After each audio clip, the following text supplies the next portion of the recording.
All right, good evening, everyone, and welcome to the Tuesday, March 15th, 2022 meeting of the Yellow Springs Planning Commission. My name is Frank Doden. I'll be chairing the meeting tonight, and we'll get things started by having the clerk call the roll, please.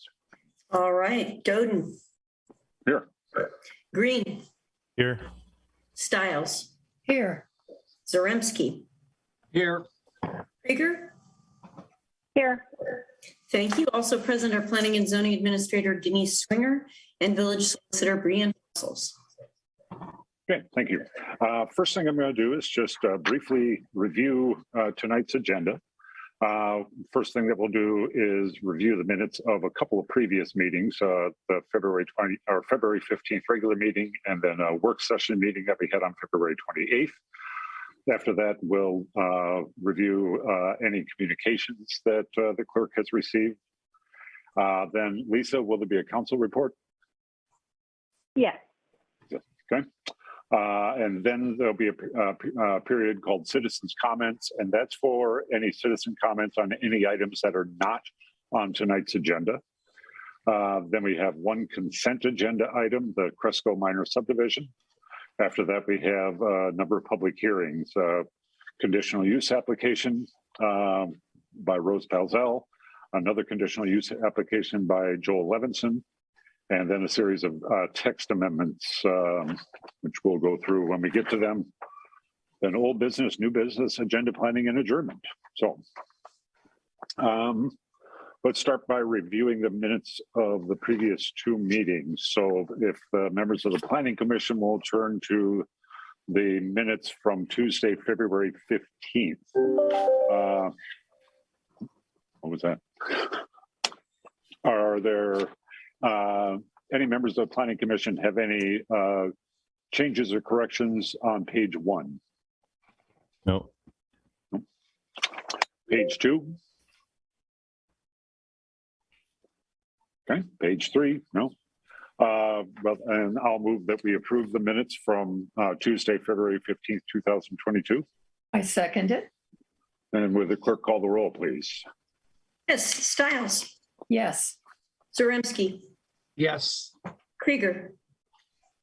Yes. Greene. Yes. Doden. Yes. Thank you. Right, and then just very short minutes from the Monday, February 28th work session that we had. Any changes or corrections necessary there? Just one page. No. Okay, I'll move that we accept these minutes. Is there a second? Second. Okay. Would the clerk call the roll, please? Yes, Krieger. Yes. Stiles. Yes. Greene. Yes. Zaremski. Yes. Doden. Yes. Thank you. And I wanted to mention that I was not at that meeting, but I did view it all on YouTube. It was a good meeting. Next item is communications. We received a number of letters regarding the conditional use applications that we have for tonight. I'm sure the questions or concerns that people may have raised in those, we'll bring those up when we get to the additional, or when we get to the actual public hearings for those. Were there any other communications other than the ones that are so far in the packet, Judy? There were not. I sent you an updated agenda just a little bit ago. So if you've got 1, 2, 3, 4, 5, 6, 7, then you are up to date. Okay. Yeah, I don't have all 7 on mine. So. Okay, and I did also send you a link to the hyperlinked agenda. Right. So you can just click it and watch and look at those letters, but I can also help out when the time comes. Okay. All right. Council reports. Lisa.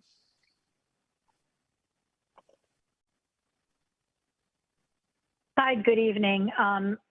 I was unable to attend that particular meeting due to business travel, so I'm providing an update based on review of the recording. These were the items that seem relevant to Planning Commission. A street capital improvement fund was established to fund capital expenditures for fixed assets and infrastructure for the village streets. And separate funds are recommended by the Auditor of State to record and track specific revenues and expenses related to those types of improvements. And similarly, with the same rationale, a stormwater capital improvement fund was established. A resolution was read strongly opposing House Bill 563, which relates to policies about short-term stay units and transient lodging. And that resolution called for municipalities to continue to have the right to decide what works in their community. So that's an important one that we're opposing. A resolution was read for the village manager to execute a $100,000 grant on behalf of Antioch College from the Greene County Board of Commissioners, which, by the way, has already been landed. And the purposes of that are for demolition efforts of the Union Building at Antioch College, which is beyond repair. Village Manager Josue Salmarone provided a list of projects to submit to state capital appropriation funding opportunities. These total up just a little bit over $3.5 million and include electric improvements for Railroad Street, electric meter system for real-time reading and access, painting of the water towers, a water meter upgrades to new technology, sewer relining, an outdoor performance space, and some kiosk type Yellow Springs bike trail shops. Also, while we're talking about grants, there was a grant secured for over $400,000 for a stormwater system along Dayton. And that grant agreement has been received, and there's engineering studies underway. That is all. Thank you. Any questions for Lisa? Okay, thank you, Lisa. Okay, now we'll have the period of citizen comments. And again, this would be citizen comments for any items that are not on tonight's agenda. So if anybody would want to comment on anything, either physically wave your hand or electronically wave your hand. We'll give people a few seconds to possibly chime in.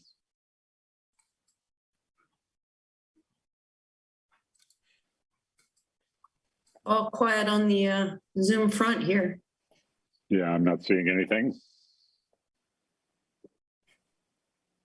We'll give them till 8:30.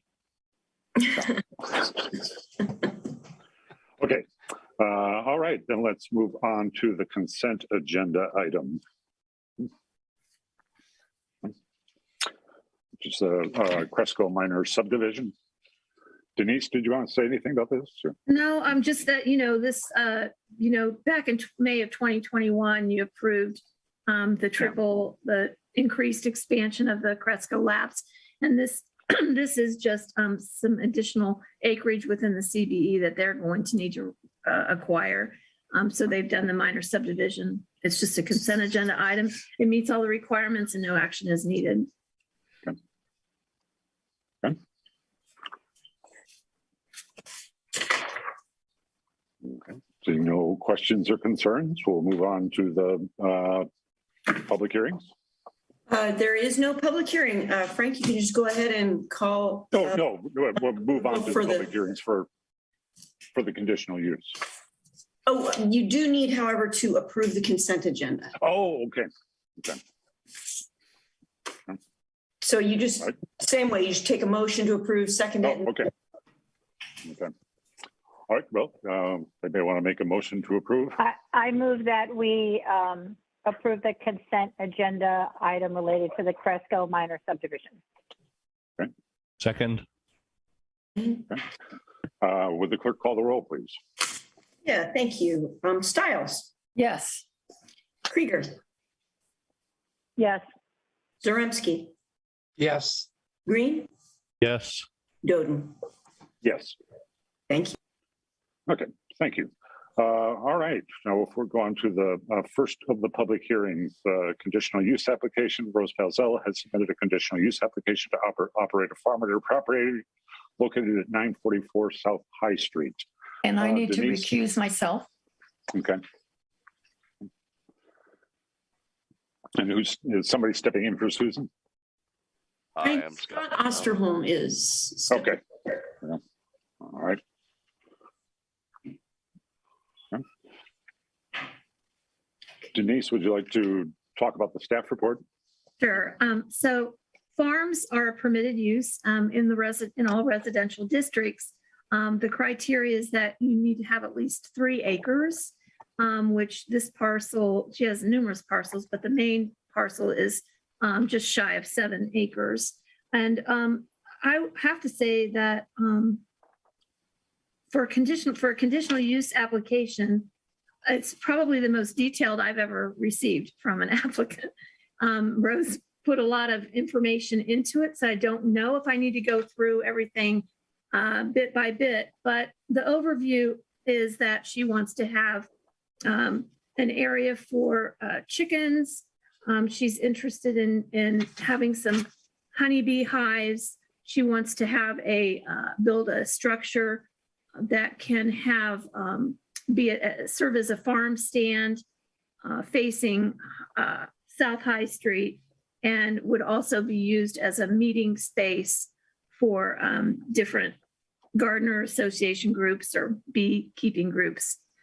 She plans to also do a lot of homemade types of things within that, like have a little kitchen area where she can make jams and jellies and things like that she can sell within the store. This has a long history. It used to be a garden, the car nursery, I believe it was called, and she's can provide more detailed information about that. I think from staff's only concerns is relating really to noise and any odors, especially with her requests for specific types of farm animals, such as pigs and goats. The neighbors, there is concern with various neighbors relating to the number of chickens. 180 she has proposed, and the one neighbor that had the biggest concern about that thought that was a reasonable amount. They thought it would be a lot more. And then there's also concern about the property itself right now. There has been a complaint filed for some cleaning up of the property, and we'll be discussing that with the police chief, because things like junk cars and that is under the police purview rather than the zoning code. And then just cleaning up some general things. So that is concerns to neighbors. And other than that, I mean, staff's, like I said, the biggest concern we have is noise and odors. You know, we've gone through this before with roosters, but I did get some assurance from Rose that roosters are not what she's going to keep. And obviously, you know, in the research that I've done on that, when the chicks are purchased, you don't often know what the sex is going to be until they get a little bit more mature. And so, you know, she doesn't intend to keep those roosters once, you know, they've grown up a little bit. So she's here to talk in more detail about it. And like I said, her report was pretty detailed, and I will let her speak if you have any questions for her. Okay. Does anybody first have any questions for Denise? Well, Denise, I have a question. So getting the conditional use to do a farm, along with the farm, you can do a farm stand for the things that you grow on the farm, right? Yes. And so then, but also she's talking about selling things that are like vegetables and things that other people have grown. So but that would all be included in that. And then she's also talking about making cottage goods. So is this essentially like 3 things sort of rolled into one? Well, I mean, it's all, I guess you could put it it would be under a farm. I mean, she has to produce her her goods and sell them at the farm stand. And that's what she's saying she's doing. Okay. Other than I think she was maybe going to sell some produce from other people. And tea and soap. I'm not sure whether those things, I don't think tea is grown there, but I'm not. I think you'd have to ask her. Yeah. Okay. I wasn't sure about that. It ultimately doesn't really matter. I'm just like, this is, it's okay to sort of have, this is a conditional use for a variety of things that, you know, under different circumstances might be 3 separate conditional uses, but we were putting them all together. Yes. All under the auspices of a farm and a farm stand. Yes. Okay. Yeah. All right. Thank you. So this is Lisa. I had that question too. If the farm stand under this definition is limited just to sale of goods that are from that particular farm, or whether that can be opened up to sell anything that a person wanted to sell. I'd have to ask Brianne to weigh in on that, but I would say for the most part, it needs to be items that are produced on the farm. But I don't know if there would be some accessory items that could be sold there. Brianne, do you want to weigh in on that? Let me pull up the code, but generally speaking, Denise, you're correct. When you're talking about a farm and an incorporated farm stand, it's generally going to be items that are produced on that farm.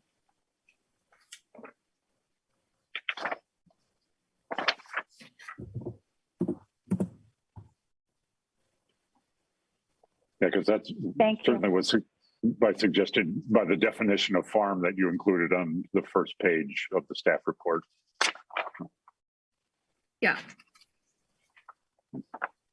Yeah, because it says retail sales buildings offering products that are not produced on the premises shall not be considered a farm, but there's no definition for items that are offered for retail that are produced on the premises, as well as products that are produced elsewhere.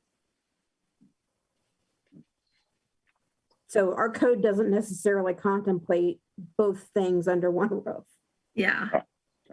Can I chime in? Oh, just for a second, just see if anybody has any other questions for Denise first, and then we'll come into you. Any other questions for Denise about the staff report? Oh. Okay. All right, Rose? So to quickly answer that question, you know, I wasn't planning on like growing black tea, but the teas and stuff would be grown on the farm. And my thought about, you know, adding other things, they would only be locally produced items, like local in-season vegetables, or, you know, teas that someone else makes, or soap that someone local makes, or pots with plants that we grow that are local potters. I'm not, yeah, so to answer that question. And then I do have a statement that I want to read. Okay, so firstly, thank you all for facilitating this conversation. For the last 2 years, very diligently, I've been searching for the right direction to take regarding the enormous opportunity and responsibility that comes with being a trustee of this land. I consider myself a steward of the land and take that role very seriously. My great-great-grandfather, William Wallace Carr, bought the property from plus surrounding blocks from the founder of Yellow Springs, William Mills, in the 1860s. He was a nurseryman and grew evergreens and fruit trees on the property, but it was never zoned agricultural.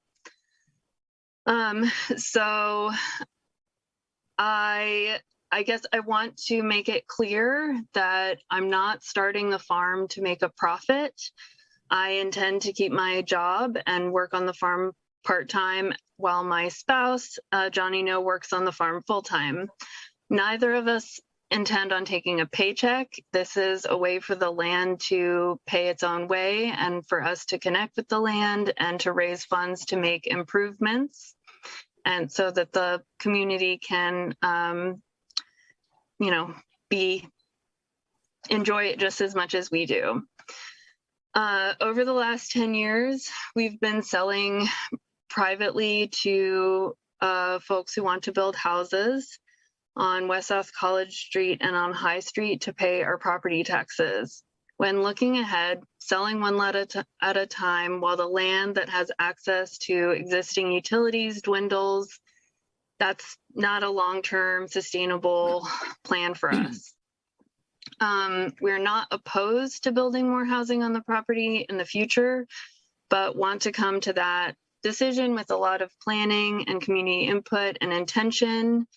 And our dream would be that that development would be centered around the farm, and that honors the legacy of my family and the values of our community.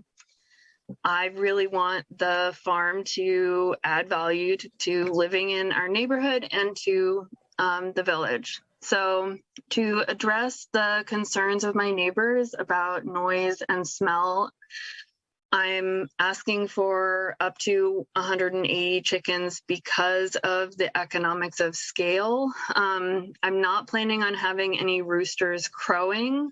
Like Denise said, I do want to have the opportunity to raise my own chicks, but I will be culling them before they are crowing.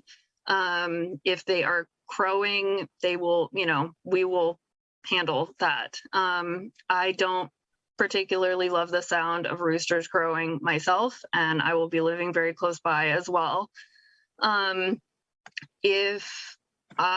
If there are any issues about smell, I really want to be open to my neighbors and to address that right away.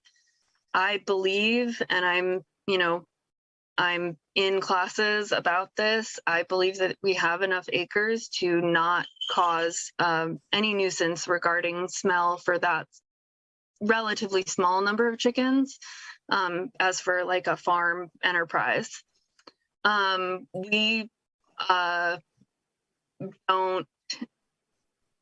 just want to drop the issue of pigs and goats at this time.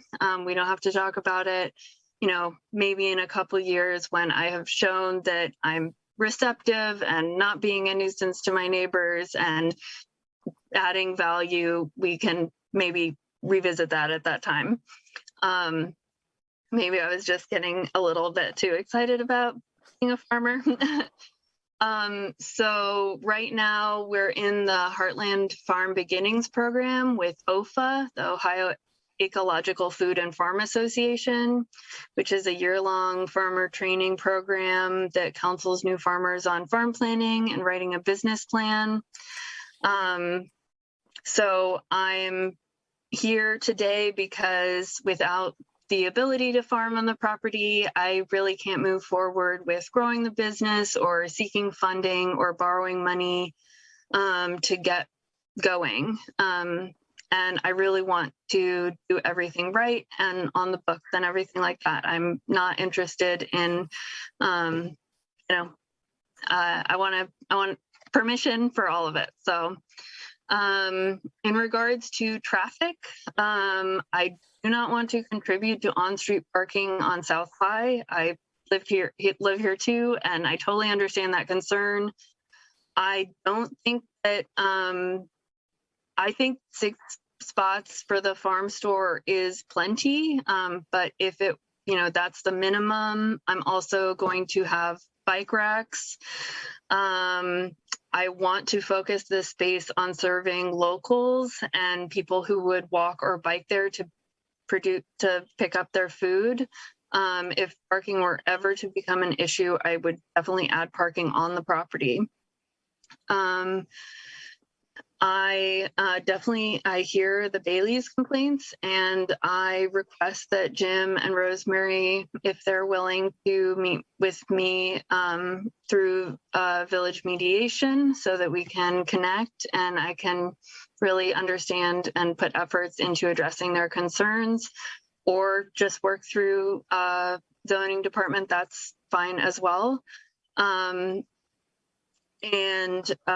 So they requested a 100-foot buffer zone around the back of the property here. I would offer a compromise that Planning Commission maybe that it would be 50 feet, and I would not have graze chickens or house chickens, but I could plant elderberries, you know, around here, and trees and things like that. To conclude, I want to live in Yellow Springs for the rest of my life. I love this community.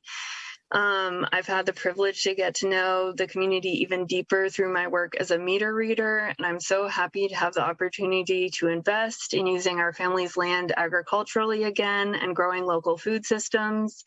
Having this clear goal opens up opportunities for community-supported agriculture and helps maintain and improve the natural character of the land.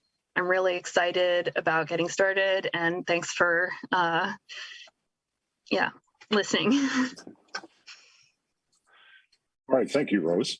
Do any members of the Planning Commission have any questions for Rose at this point? Yeah, I have a number of questions, and Go ahead. Yeah, go right ahead. now, I'm not certain if they're actually which one of these are really questions for Denise or what are for Rose. I think they're more for Denise, and but let me. And some of them are based on what Rose was just, mentioning. And actually, I also want to mirror Denise's comments. Rose, you did a nice job of putting together this plan, and also with you very much you show your excitement about doing this, which I appreciate.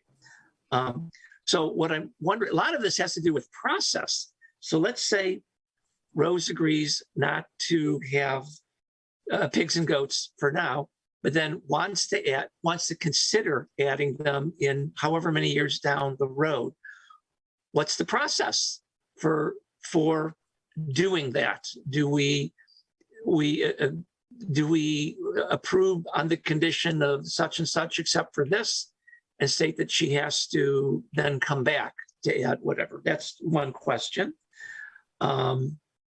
Second question I have has to do with, as Rose mentioned, some parcels of land have been carved out for sale for houses, and the underlying zoning of this all is being unchanged. So I'm assuming that if, let's say, in a year or 2 years or 3 years, she wants to continue carving out other parcels of land, whether it's the land farther out on West Herman or something, wants to carve out additional parcels for sale, I'm assuming she can do that just on her own, as long as the farm maintains itself above the 3 acres and whatever. So that's sort of a question to clarify. I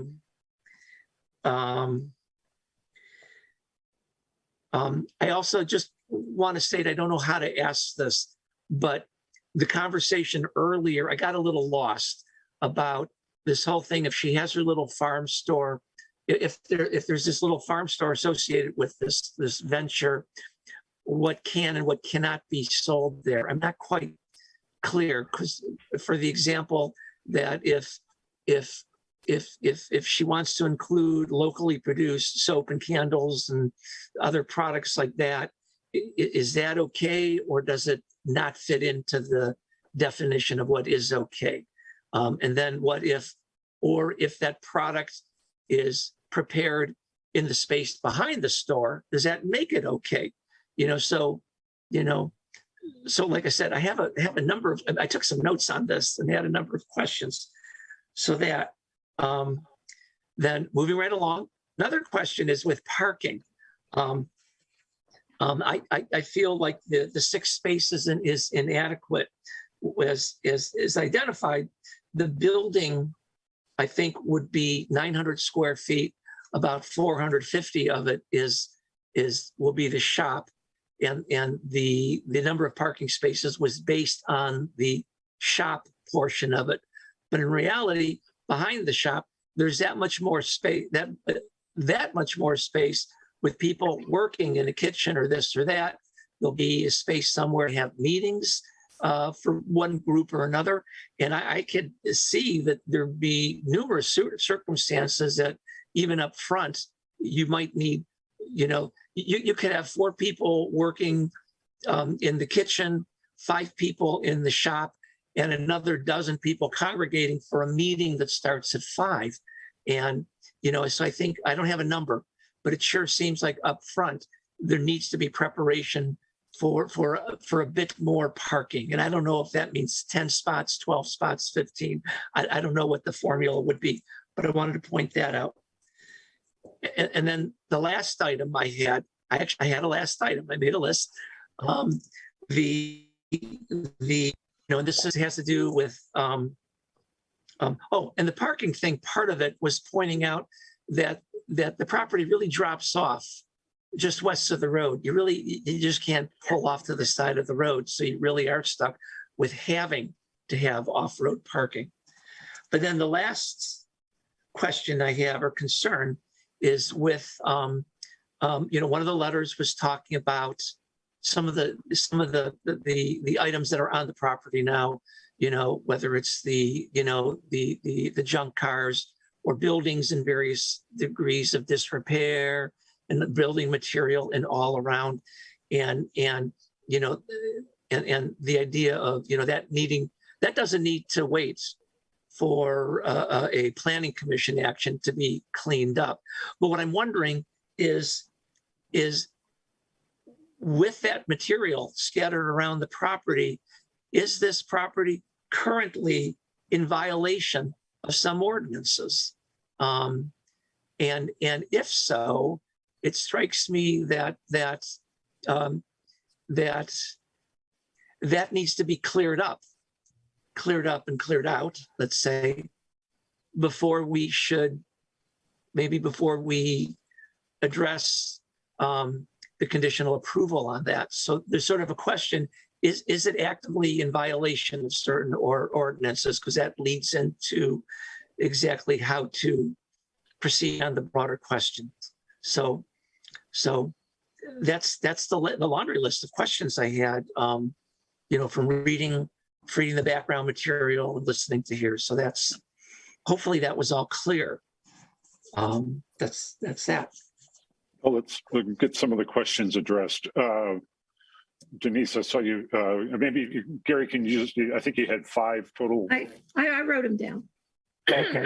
So for the first one, yes, she'd have to come back to modify her original application.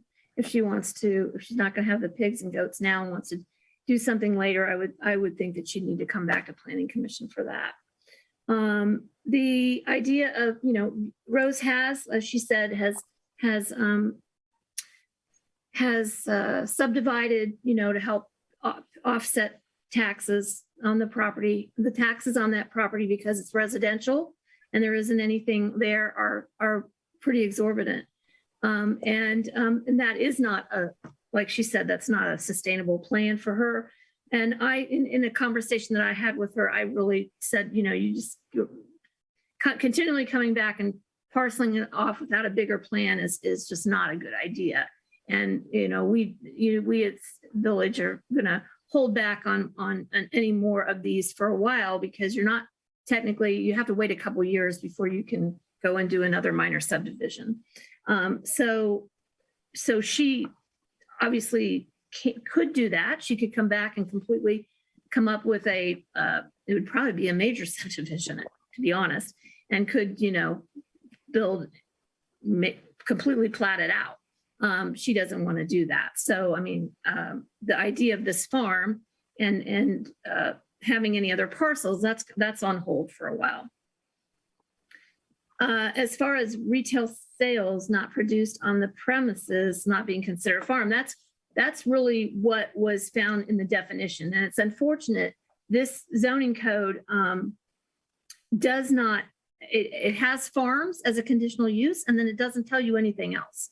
So there was no specific requirements within 126208 that I could reference to decide what a farm was. So that made me then have to go to definitions that are at the end of the zoning chapter. And that's the only thing I could come up with were these definitions to try to do that, what a farm is, what a farm animal is. So for me, I think we're splitting hairs here a little bit, but to me, if the majority of her products that she's selling on site are produced there, if she has a couple other ones, I feel they're really kind of, they're not the primary sales. So I wouldn't be as concerned with that. To echo Denise's point, on the definitions, you look at an accessory use and our code defines it as a use incidental to and on the same lot as a principal use. If the principal use is the farm and then sale of locally produced produce is incidental to the farm operation, it's an accessory use to that farm use. So we've done these conditional things for people who like the bagel guy and people who, wanted to do other, and I guess that's the cottage goods thing where people want to make stuff and sell it out of their house. And it sounded like, Denise, what you had said before was that it's a one conditional use. It includes the farm. And also along with that, we're saying that making cottage goods is part of that, we're not two separate things. We're all treating it all as, it's all just one. And we're wrapping in this idea that you could sell things that other people had made as well. Yeah, as an integrated accessory use. Yeah. Okay. Because like the bagel one and those were done under the home occupation requirements, and we actually have specific requirements for that. Like it can only be a certain percentage of the house can be 200 square feet or something like that can be used for the operation of it. So yeah, it's completely different conditions. And then let's see, parking. Planning Commission can make it a requirement to increase the parking. I'm not a fan of creating more parking spaces personally, but I mean, perhaps she could start with 6 and see what really happens with that. And if necessary, if there's complaints, I would definitely tell her she'd have to increase that, or you can just flat out make it a condition that she has to have more than that. If you notice that off of High Street, Herman Street goes all the way back, but it's not an improved street. It is a street of the villages, but it's not paved like the other streets are. And that there could be, and that has access to her farm as well. People could park back in there. I mean, the property owners in that area are all Pelzls. So I know at least that would be off of the main High Street road. So I think that there are other ways to solve that issue without having to create more than 6 for now. And in violation of the ordinances, as far as cleaning it up, I mean, I guess it could be a condition of approval that this gets cleaned up. I haven't gone out there. I have a complaint on file. I have photos, and I have mentioned to the police chief that I want to talk with her about that. And although some sort of action will be taken on the junk cars, but I haven't gone out to the site yet to look at other some of the other complaints on there. I know that Rose is interested in keeping the original car nursery greenhouse, because she's hoping that at one point later on down the road, she can actually restore it. But I know that there's a burnout garage there. We would have to look at that as well to see about demoing and things like that. And to give you some context on the junk vehicle ordinance, since this is something that is part of the village's criminal code under 66007, that was actually passed December of 2019. And then, of course, completely apart from planning commission discussions, we had the pandemic hit in March of 2020, and the Justice System Collaborative came with a recommendation to council, and Lisa knows this, but I don't know that everyone else here does, that minor misdemeanor offenses should, one, be processed through mayor's court, but also that there was an initiative to reduce ticketing to avoid public interaction on these kinds of complaints because of the pandemic. So when you're looking at the timing of that 66007 ordinance, it did not take effect until January of 2020, and then 2 months later, the pandemic hit.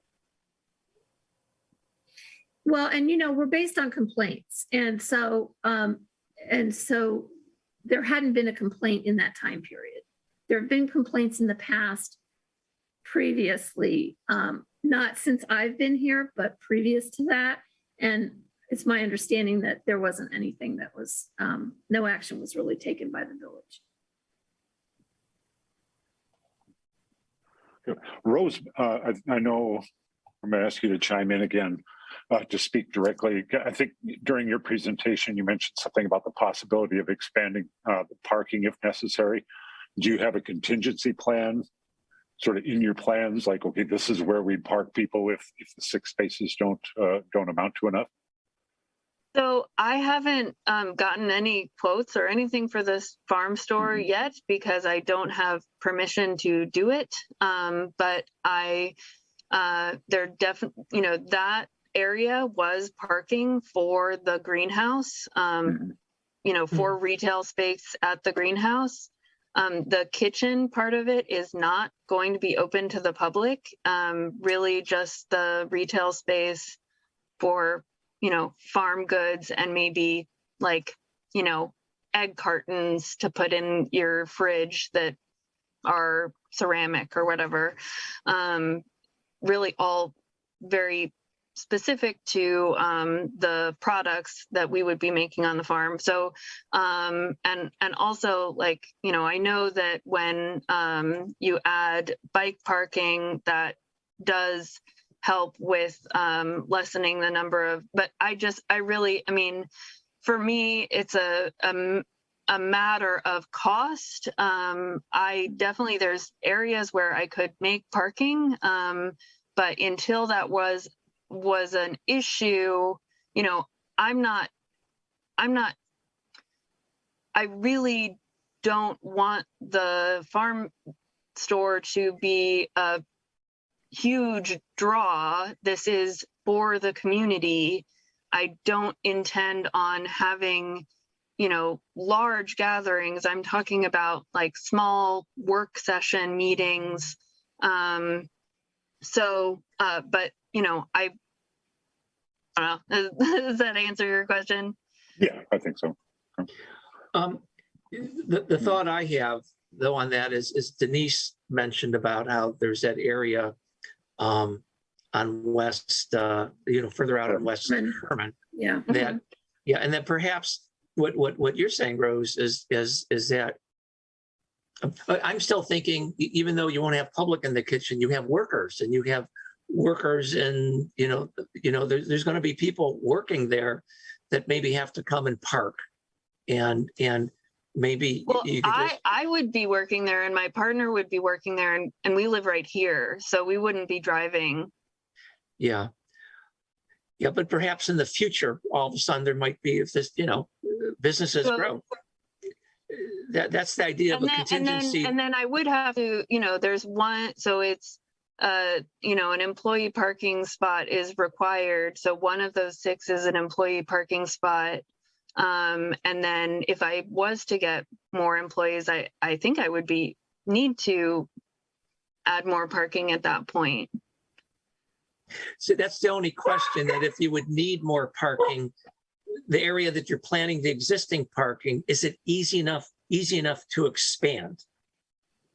Yes, that's the question is. And then there's another lane right here, and maybe where I'm planning on putting a garden, that would be parking. Okay. Yeah, and that was kind of my concern as well, but not necessarily drawn out contingency plans, but just thinking about available spaces down the line. Yeah, Okay. All right, other members of Planning Commission, any questions for Rose? Yeah, I have. Yeah, Steve.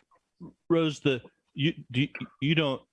So who are you renting the land or leasing the land, or what's your relationship to the land, or is the land?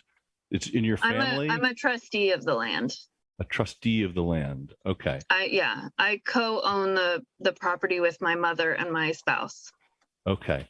And you haven't gotten, like, you don't have a business plan yet. This is, let me just, so my concern about this is like, so is that, you know, if anything, I would actually be more sort of like, feels sort of better about this if you were really trying to make a profit, because that is essentially what you're trying to do, is to be able to make enough money to pay the taxes on this thing. Yeah. And I'd like to, you know, it would be sort of more reassuring to know that you knew how much the building was going to cost and how much the parking lot was going to cost and what the fencing was, and whether you're planning on building a structure to keep the chickens in and the fencing. And I'm just imagining, see, I don't think just the noise and the smell are the only hazards, because you if you're not containing the chickens, you know, then they're getting out, and then the bees, and then you're drawing kids, you're going to have parking, you're going to have a farm store, and now you're drawing kids to a place where you've got bees and broken glass. And I'd like to have some reassurance that, you know, that these things are going to be taken care of. And, you know, is there going to be insurance on the bees? And how are you going to keep people away from the broken glass? And do you know how many eggs do you have to sell to actually break even? I mean, yeah, I mean, I didn't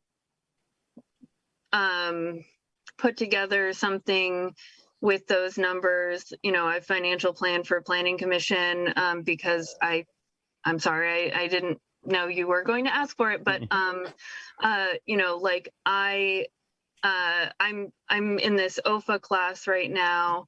It's every week. We have lots of homework, reading. I get a farm mentor throughout the year, and then I stay connected with all of those people into the future. You know, I put a lot of thought into the numbers that I am coming to you with. You know, I could have said 300 chickens, you know, but truly this is to, you know,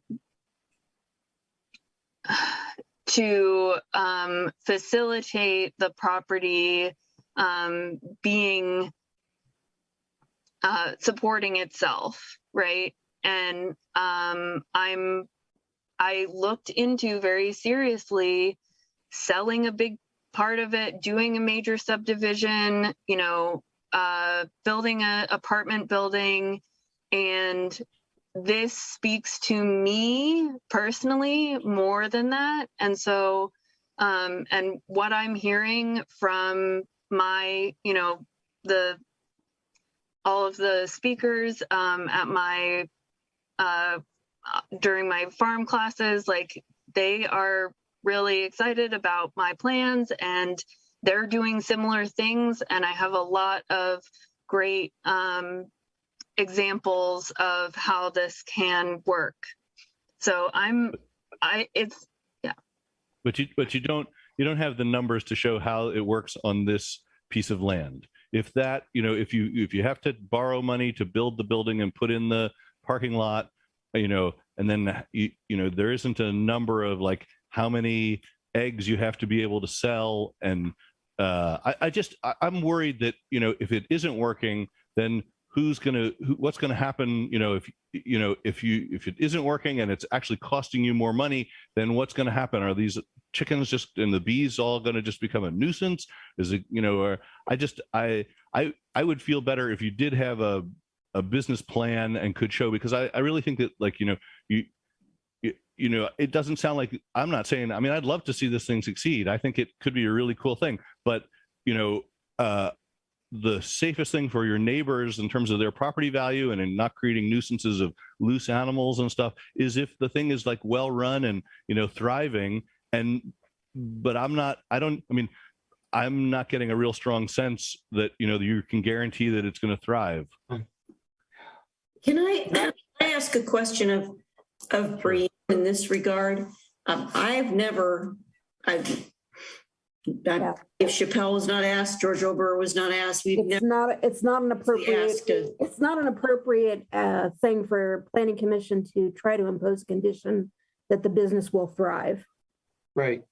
That is not an appropriate consideration for planning commission. Your conditions of approval for any conditional use permit are found in 126204. You're trying to ensure that public services and facilities affected will be capable of accommodating increased service and facility loads. But you have something about the neighbors and their property value and being a nuisance to the neighbors. And this is a way of trying to assure that, you know, there's a good chance that this isn't going to be a nuisance to the neighbors. Not by requiring a Brianne, go ahead and finish. There's nothing in here that requires a financial plan. You're ensuring that the use is compatible with adjacent conforming uses, protecting natural resources, health, safety, and welfare, and social and economic well-being of those who will use the land or activity under consideration. The residents, the business owners, and the landowners immediately adjacent, which the immediately adjacent owners have asked for a buffer, and the community as a whole. Okay. So those are your conditions of approval under 126204. Okay. And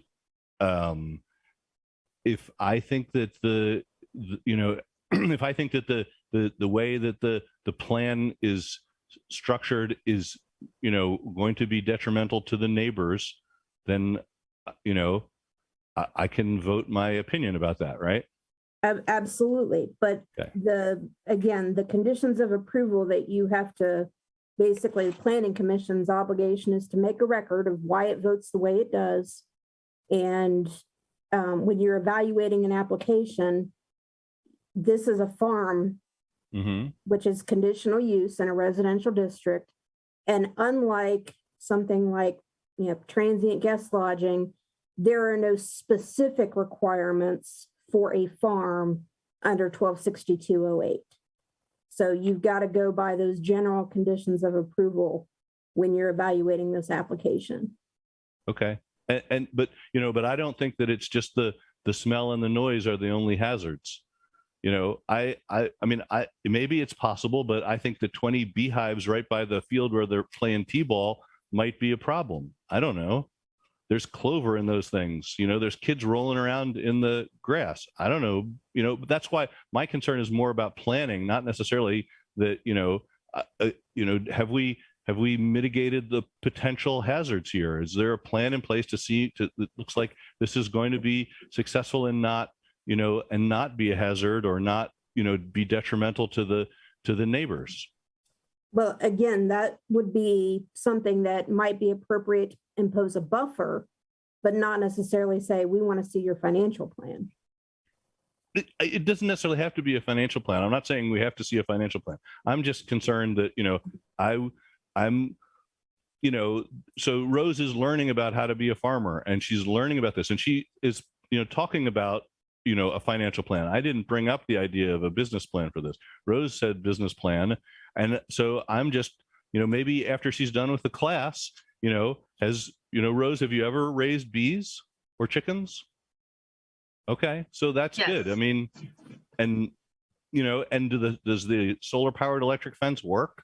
My neighbor has chickens and we're constantly having to slow down for his chickens, but he doesn't keep them in a fence. He just, you know, I'm kind of worried about that. I was more worried about the pigs and the goats, and I'm glad you've backed off on that. So the Antioch College at the farm, they use the solar powered poultry fencing. It's not very high, but it does keep the chickens in. I can't guarantee that every chicken will be in the fence at all times, but I don't think that they will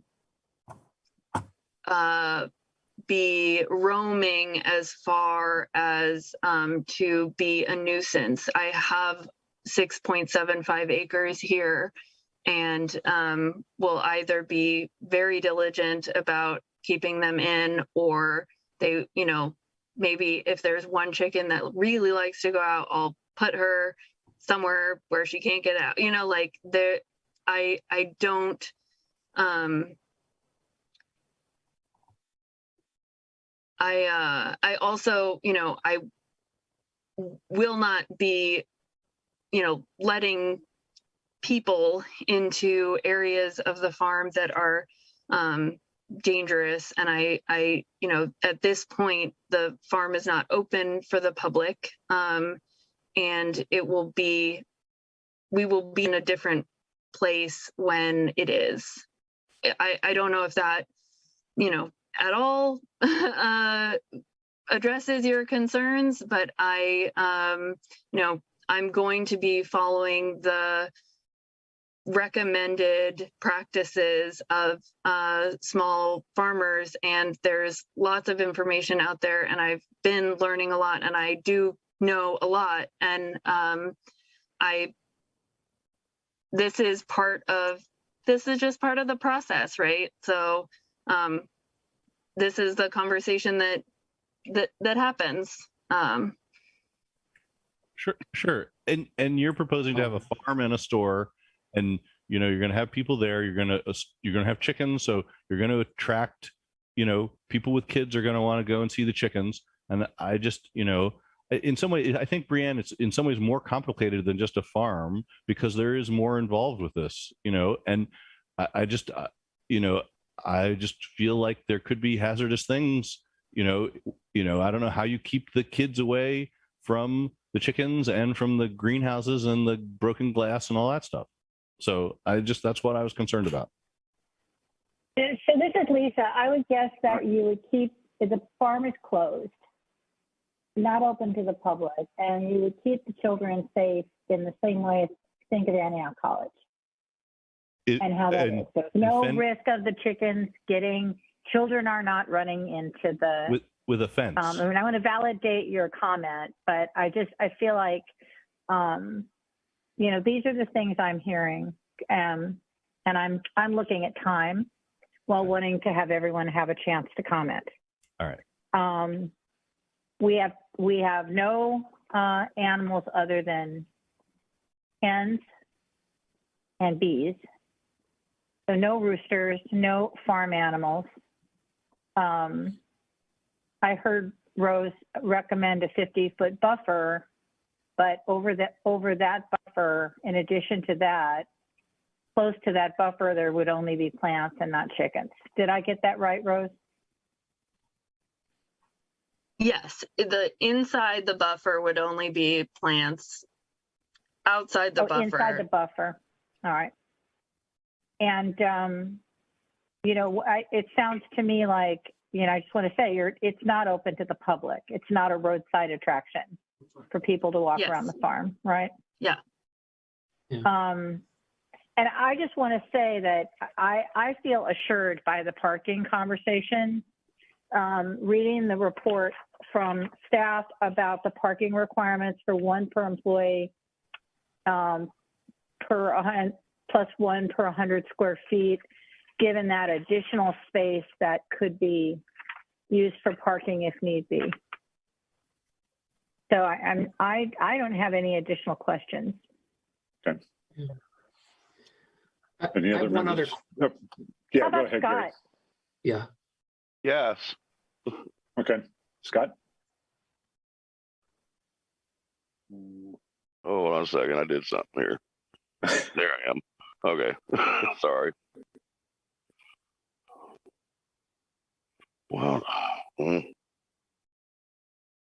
issues. We can hear you, Scott. Okay. My question is, all right. So yes, we've determined that the chickens will be fenced in. Is that correct? Yeah. For the most part, my grandma was raised on a farm. Chickens like to find a way to get out. I understand that. The other part, you're wanting to keep the old greenhouse intact at this point. Do I understand that correct? For possible. Yeah, I mean, it's mostly just posts in the ground. That it would be fence posts at this point. Right, but you'd like clean up. I mean, you're gonna clean up the area, like pull the vines down, anything like that. So look, that'd be there. Okay. One thing I will say to you, I don't know if you know this. This comes from my being on the BZA. The woman on the corner of High Street and West South College, their fencing is only going to be wrought iron. So you might want, if you have any chickens that want to go that way, and they're going to have dogs in there. So the chickens will be able to get through that fence. They're not actually adjacent, like Okay. we don't share any. So these two lots here. So Susan, you're talking about Susan Stiles, who you're filling in for right now. So yeah, so her, wrought iron fence. I mean, I guess like that would be my fault, right? If one of my chickens got out of my own fencing and then got into her fencing and killed by a dog. Right. I mean, dogs are dogs. We all know this. Yeah. Yeah. Okay. Okay. I just want to know you were aware of that because, yeah.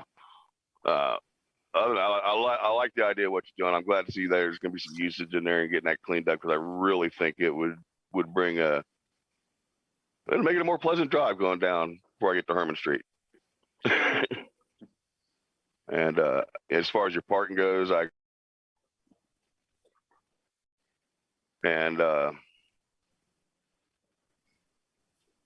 You're muting yourself or something. Yeah. You're cutting out. I'm trying to. Okay. Nope, you blanked out your. Is that? You're muted again. Yeah. You're muted again. There you, well, you keep getting muted, Scott.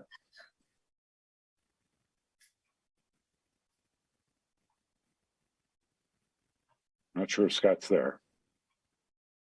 It keeps coming and going. Just, looking at the top of my screen. Yeah. Rose, just is My there, phone on text message. is that the plan to clean up the glass in the greenhouses? Yes. Okay. Yes, it is the plan. Yes, I would love. Yes, that is definitely the plan. Yeah. Okay. I got one other question for Rose about the bees. This was brought up about the bees and all that. I'm assuming part of the training you're going through and part of the sort of the overall agricultural plan is that some of the stuff that you'll be planting is basically for the bees, that partly that you'll create the however much pollination material you need for the number of bees that you're planning to keep. So though they don't have to go fly halfway across town to find pollen or nectar or whatever. Okay. Yeah, I mean, I can't, keep them contained myself. Oh yeah, but right. No, I know that. I know that. They don't make bee fence? They don't. And I don't think it would be allowed in planning commission, in the village. If it were, it would have to be very tall and cover the whole thing. Yeah, I mean, if my plan is to grow the apiary very slowly.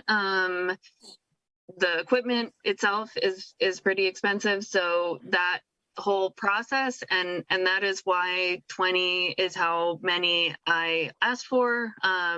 There's a apiary on President Street. I think they have 13 hives right now. I hope they all survive the winter. Those you give them water, you have water access for them, and they are, good for all of our gardens and everything like that. So I wouldn't want them to only stay on my property because they're a benefit to agriculture in general. But I don't foresee them being a nuisance at that scale. Okay. I'm glad you're forgoing the hogs and goats. at I least for the have just foreseeable one more, future. I have one more question. Rose, if you do get permission for the apiary component, you understand that there's a licensure requirement with the Ohio Department of Agriculture? Yes. Okay.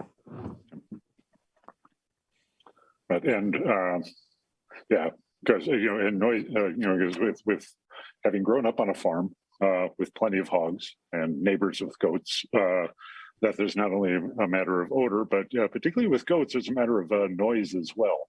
There's even sheep are surprisingly loud animals. And I understand the concern with roosters and would not want to live near roosters, but understand that. And I'm glad to hear that you're going to get rid of the roosters as soon as you find out they are in fact roosters. One of my lingering concerns, and you already spoke to it earlier in your presentation, Rose, and I suspect it might come up again when we open the public hearing, was the concerns of the neighbors with respect to the damaged buildings on the property and the abandoned cars and things like that. And I'll be interested to hear their reaction to your proposed compromise on the buffer zone, because I thought their proposal of the buffer zone, based on what they said in the letter that they submitted, made a great deal of sense to me. So, but I think from the questions that other planning commission members have asked and the answers that have been given, a lot of questions that I had have already been spoken to already. So. Are there any other questions any members of Planning Commission have for Rose at this point before we open the public hearing? I just wanted to say I'm back. Yep, good. And You got it working again. I see this as being an improvement as far as what you're trying to do, and I appreciate the fact your kind of approach is like getting your feet wet a little bit with it, with a smaller establishment, for lack of a better word, and I think it's appropriate to start. That's all I really wanted to throw in. Okay, thank you, Scott. All right, I'm going to go ahead then and open the public hearing. So if there are any citizens out there who would like to comment on this application and or ask any questions of Planning Commission, please raise your hand. I see Susan Stiles. You're muted, Susan. Thank you. I am a neighbor of Rose's, and I'm one who bought property from her. And my husband, Alan, and I really understand the challenge that Rose and her family have to preserve their property, because it's a beautiful piece of property. And in order to preserve it, they have to generate some income. And just south of Rose's property is farmland. So to me, the concept of her farm just seems to fit in to the village. And I also think it goes along with the village values. We do say no to pigs. We've lived in town long enough that we remember the pig farm on the west part of town. And although it was a ways away, there were days that when you were in the village downtown, you could smell it. So we're not wild about pigs. We do like goats. We don't have a problem with goats. And we would be agreeable up to 250 chickens, because I think you do need enough chickens to make it feasible. So we support the project. And I thank Judy and Brianne for coming in, that she isn't required to have this business plan. Nobody else is required to have it. And I have to say that the Planning Commission needs to be consistent on parking, that you don't ask other folks to go above and beyond what's required. And I think Rose has expressed an openness that if more parking is needed, she'll find it. And I want to mention that I have a granddaughter in Clintonville, who goes to farm camp in Clintonville on 2 lots in Columbus. There are chickens. My granddaughter, 6 years old, hand-fed the chickens. So I don't really have a problem with kids and chickens. And Rose, my husband, Alan, would like to offer his free labor to help you all, however you need, cleaning up the property or whatever. So that's all I have to say. Thank you. Good. Thank you, Susan. Anybody else would like to comment? The Baileys, right? Yes, Jim and Rosemary Bailey. We live immediately to the west of the property. And I have a process question before I make my comments. Is what we're hearing tonight about a rewrite of the proposal that the commission would then approve? Are all these changes that are being talked about going to end up in a written document? As far as the process question, any modifications that the applicant agrees to would be put in as conditions for any permit. So that's how that process works. Is the public hearing happens, planning commission discusses, but the applicant's application as submitted is what the planning commission considers and then can modify while it's at the table before it goes to a vote. Okay, thank you very much for that. And do I understand correctly that my wife and I are limited to 3 minutes each? Roughly, yes. Okay. We'll be quicker. All right. We're generally supportive of Rose's project, but we want to point out that the property is in fact owned by 3 people who have their names on the trust. And so we're curious about how responsibility for compliance works in that instance. Rose has been talking in the first person throughout this meeting, but actually there are 3 people involved in receiving this permission. And of course, she was not alive when the Xenia tornado wrecked the greenhouse, but I just want to point out that the greenhouse glass has been laying on the ground for 48 years.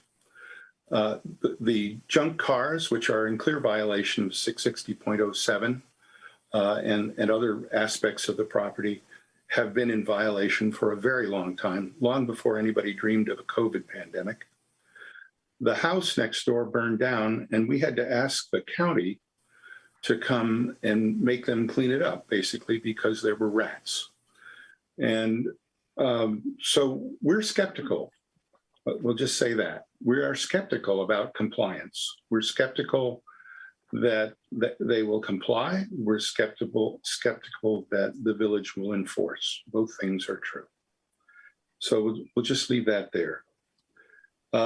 We are absolutely opposed to pigs and goats.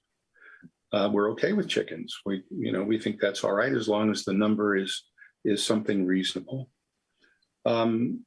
We think the 100-foot setback that we offered is a reasonable choice, and we would leave that to the planning commission rather than try to negotiate about it.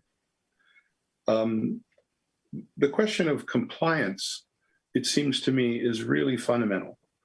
I just don't see how the commission can approve this without compliance.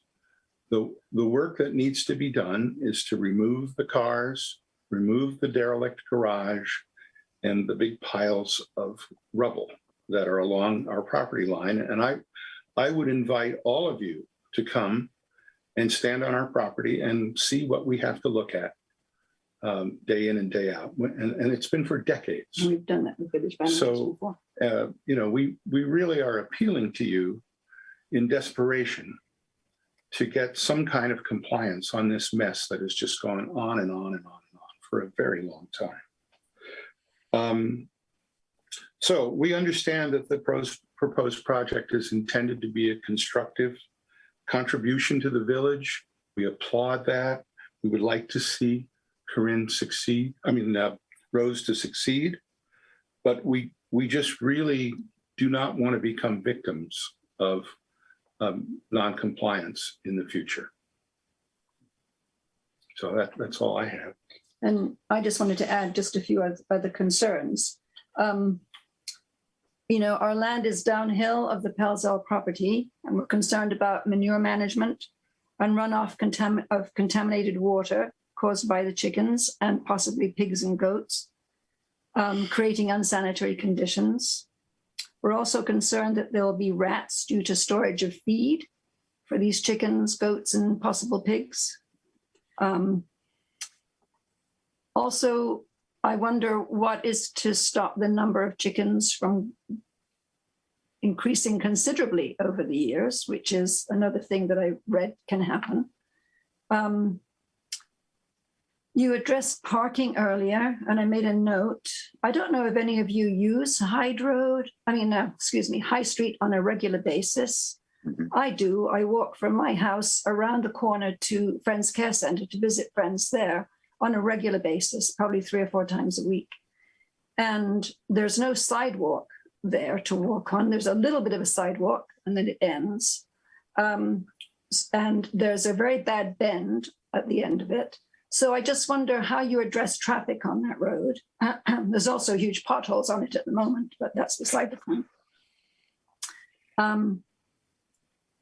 And I was a little concerned by somebody mentioning earlier, I think it was Scott mentioning that he thought it was a good idea that Rose was getting her feet wet with a smaller establishment.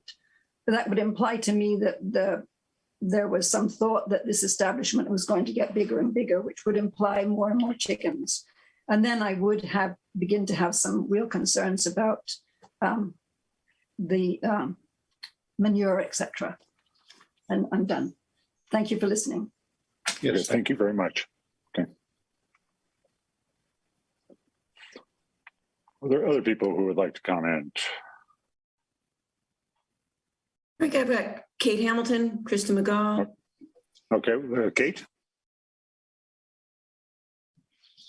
Hi, this is Kate Hamilton, resident. I just wanted to give my support to Rose. This is great. It's within the vision of her ancestors. The Cars Nursery is, an important part of our history in Yellow Springs. I think that it's important to give her the opportunity to do this with the land. I would much rather see something along these lines than a development from an outside big developer. I think what she wants to do is admirable, and her willingness to work with her neighbors is also admirable.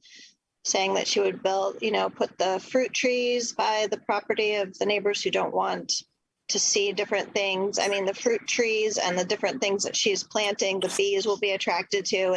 It's a great system. And I think that, it's pretty inappropriate to ask her business plan. That was out of line. And I just want to offer my support. Thank you. Thank you. Was it Krista McGaw? Sure. I'm live. Hi. Somebody else talking? Hey. Somebody else. Right. Hi. Okay. I'll try to make it brief. We live at 993 South High, so we're across from just a little bit south and across. The library will be closing in 15 minutes. From where? Okay. From where the store would be. And I'm really happy to see the parking spaces, period. I went through the package pretty thoroughly today because yes, indeed, parking is awful on High Street. All kinds of people just kind of cruise High Street, to tell you the truth. And that corner is difficult. I'd love to know, although this is for another conversation, when we're going to get some sidewalks on South High, because at least one side would just make it ever so nice, and certainly much better for kids that are going home from school and to school and that kind of stuff. The trash the parking, just to say, is something that I think is certainly a good possibility. It sounds like Rose is willing to come back and get more if it seems like she needs to. But that Herman Street extension also is something that the people that live nearby sometimes use for parking as well. So that's certainly a possibility that Denise pointed out that I think is a good one too, which would be maybe the case with meetings. Since we have lived here, we moved here a year ago, November. I've had a lot of conversations with Rose, and I've seen her have a lot of talks and walks with people on the property. And I'm very impressed with the quality of consultation that she's getting. She's not only in this OFA training course, which I have the utmost respect for and have actually participated in myself in the past, but she also is working with the Natural Resource Conservation Service who will, I imagine, be kind of working on a farm plan with her. And there's some things that they have monies to do, like taking out invasives. So I've really encouraged Rose to take advantage of all the programs that they have. And they've been on site. And so I feel like she's really poised to do that. So for somebody who's starting out on a farming operation, I got to say, I admire that she is really doing her research, which is great. And she's looked into the bee operation for some time. It's kind of nice for us. We're big local food fans, so the idea that we could get honey and eggs across the street is really a very appealing thing. And there's great woods in this area, not just on Rose's property, but on our opposite side of the street as well, because people have chosen to buy woods and hang on to them. So that it does seem like it's an excellent place for pollinators. Big variety, really, of hardwood trees, of other native plants. So it's a pretty darn good location, I think. Christy, you're about 3 minutes. Yeah. Yes. Your 3 minutes are about up. Oh, okay. I just wanted to say that the junk kind of questions or cars, this is really interesting to me too. I did thank you for the reference from the Baileys, because I really wasn't aware of those parts of the code. And I'm kind of glad to know about them. There are several properties I've certainly thought about in town where I've really kind of wondered, so Avenue, right? So that's a excellent point to bring up. And I'm glad to hear that it sounds like there's some possibilities to get moving on that. Thank you. Thank you. Is it Dustin? Okay. Hello, my name is Dustin Maple. I've been in town for about 15 years. I'm here to voice my support for Rose's plan. I've known Rose for quite a few years now, and as she's been going through and making this plan and putting all the pieces together for herself, she's been very diligent. As a friend of hers, she's often texted me in the middle of the night asking me if she's doing enough for the community, if her plan is considering the community enough, if she's going to be bringing the benefit that she wants. Because that's been her biggest concern with the land, is how to move forward and also bring something that helps the community. And I think something a little bit bigger picture that we should all think about in this, considering global supply chains and everything of that nature, that local food sovereignty is very important and will continue to become important as these supply chains kind of break down on us. I don't think, and I think a lot of people know this, that we're not quite out of that kind of situation. So it's important that we can get things like eggs and meat locally from a trustworthy source. And I also know that Rose has been cleaning up the property as best she can as she goes. It's an uphill battle, and she inherited a lot to do. And I'm someone who's volunteered to help her. My wife and I will help her clean that spot up, because we're also a big part of her plan and moving forward with that property. I also wanted to say that I've been doing urban farming and food sovereignty stuff basically my whole life, from Columbus to reservations in Cheyenne River. And I also was a part of food sovereignty movements and in Eastern Kentucky. So Rose has been consulting me to come out and talk to me about how to use her lot in an urban setting to make sure she doesn't disturb people. So while I realize that a lot of you are hearing these numbers and these plans, you might not be farmers, so you don't really understand what this means. And you might not be urban farmers, so you might not understand fully how she's planning things to be complementary to the neighborhood, from where she sets things up to comply with noises to the breeds of animals she's using. So when you hear things like pigs and you get scared, she's not talking about normal pigs. We're talking about a special breed of pig that I've been telling her about from North Carolina that works in woods and is very small and is very quiet. She's not talking about always having a bunch of chickens. That's the max capacity at the end of hatching season before you have a chance to call. So these things always wax and wane to be more manageable. But the reason she's being honest about her numbers is because when you're a farmer, you have to prepare for spring when all your animals are born. And you don't want to lie to your neighbors and say, I'm only going to have 3 pigs if you have one that accidentally has a litter of 10. So she's being really diligent in her planning. And I think that part of the miscommunication here is that when you haven't urban farmed your whole life, you don't know the types of cycles these need to run in.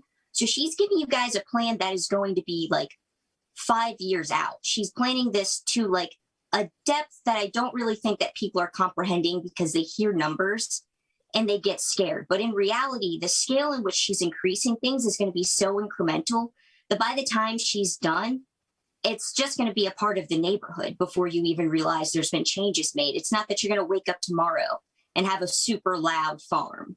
It's that 5 years from now, when we're cleaning things up and working together as a community to put the infrastructure in, all of a sudden there will be a really nice farm that everybody can enjoy.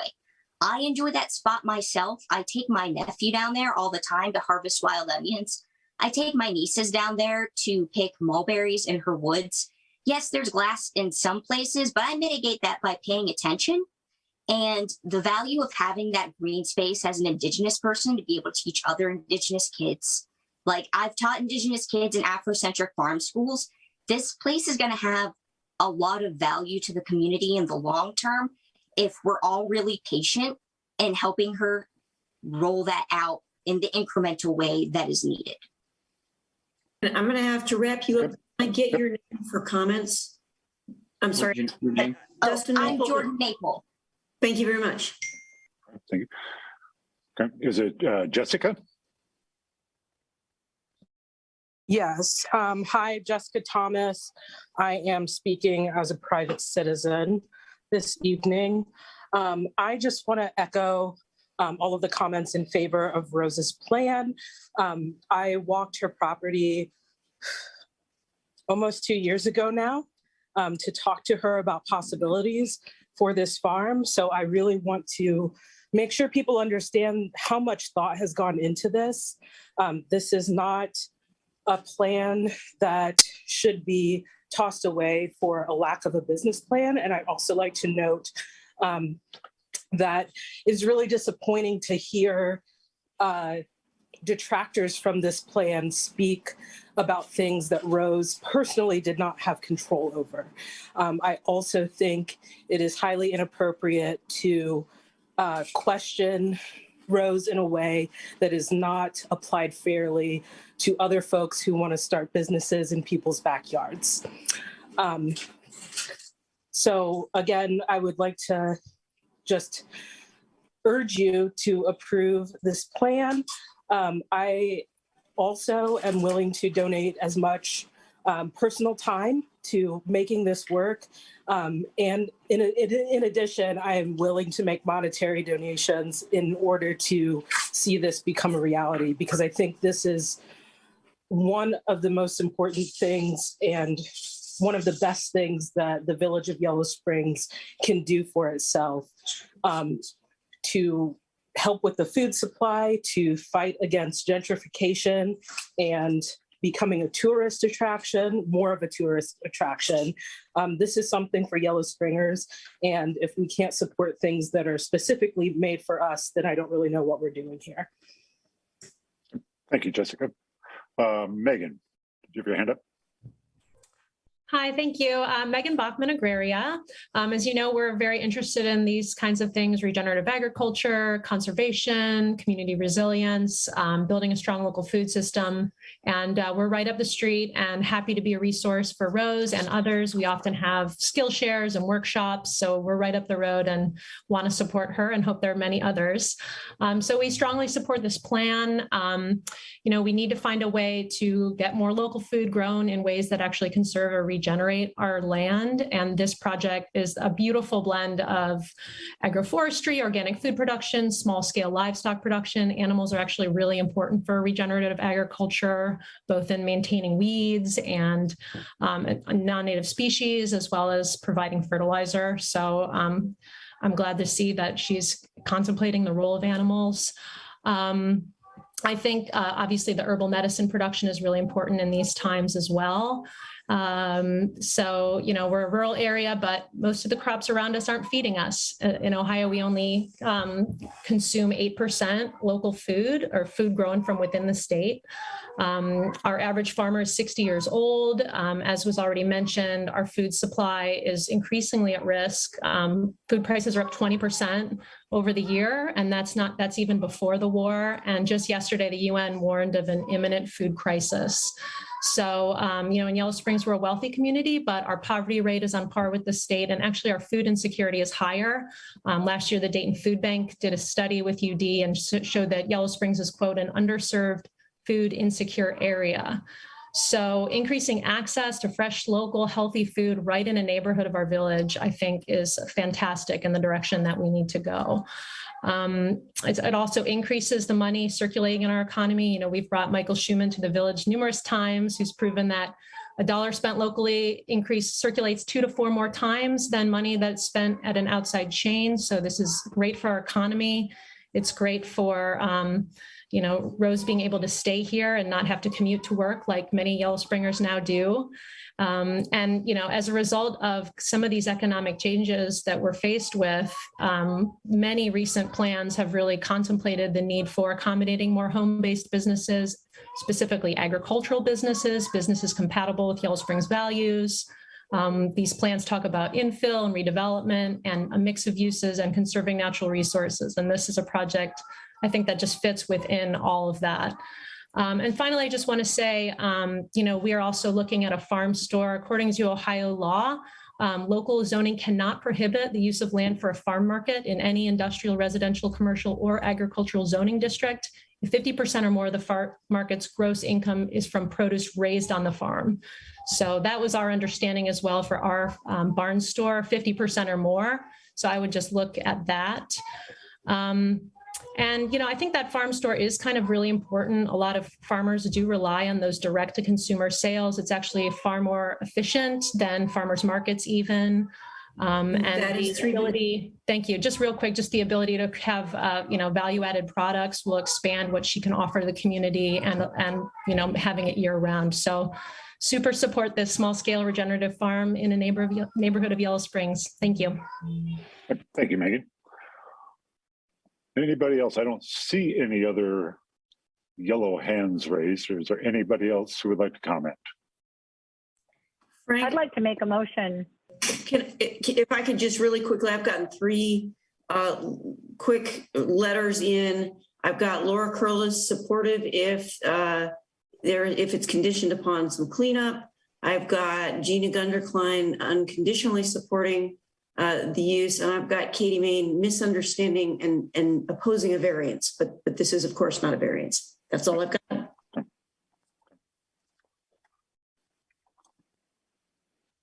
I'd like to make a motion. We're still close the public hearing.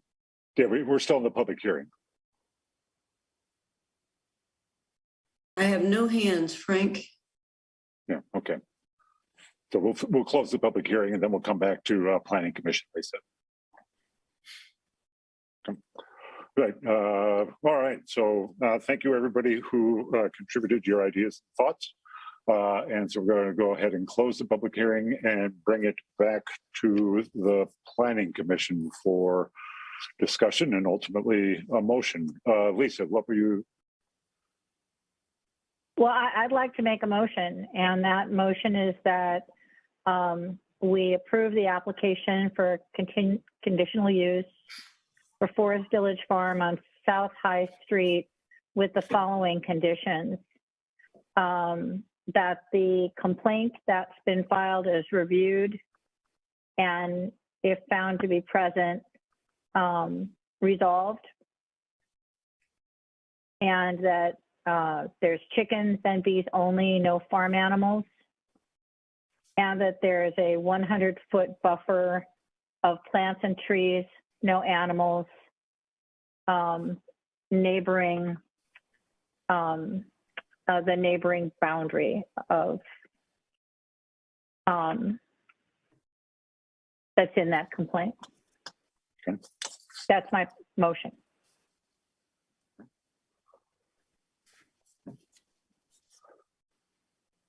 Any discussion of Lisa's motion? Frank, is it permissible for you to take a response from the petitioner on the motion? I don't know if that. Okay. Okay. Okay, can we just sort of hold the motion? Because does Rose want to respond to something that was said in public comments?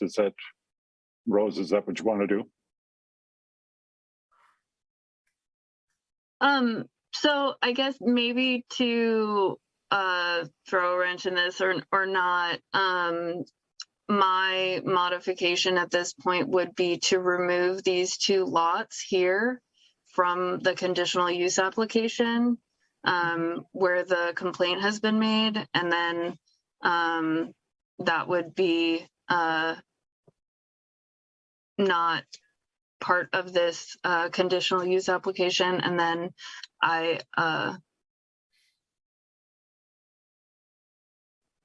don't know if that changes the motion.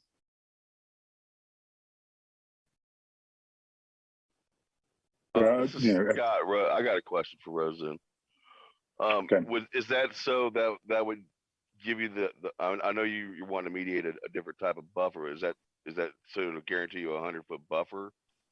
So the 100-foot buffer around the back, I'm all right with that as long as I can still do, plant-based agriculture here.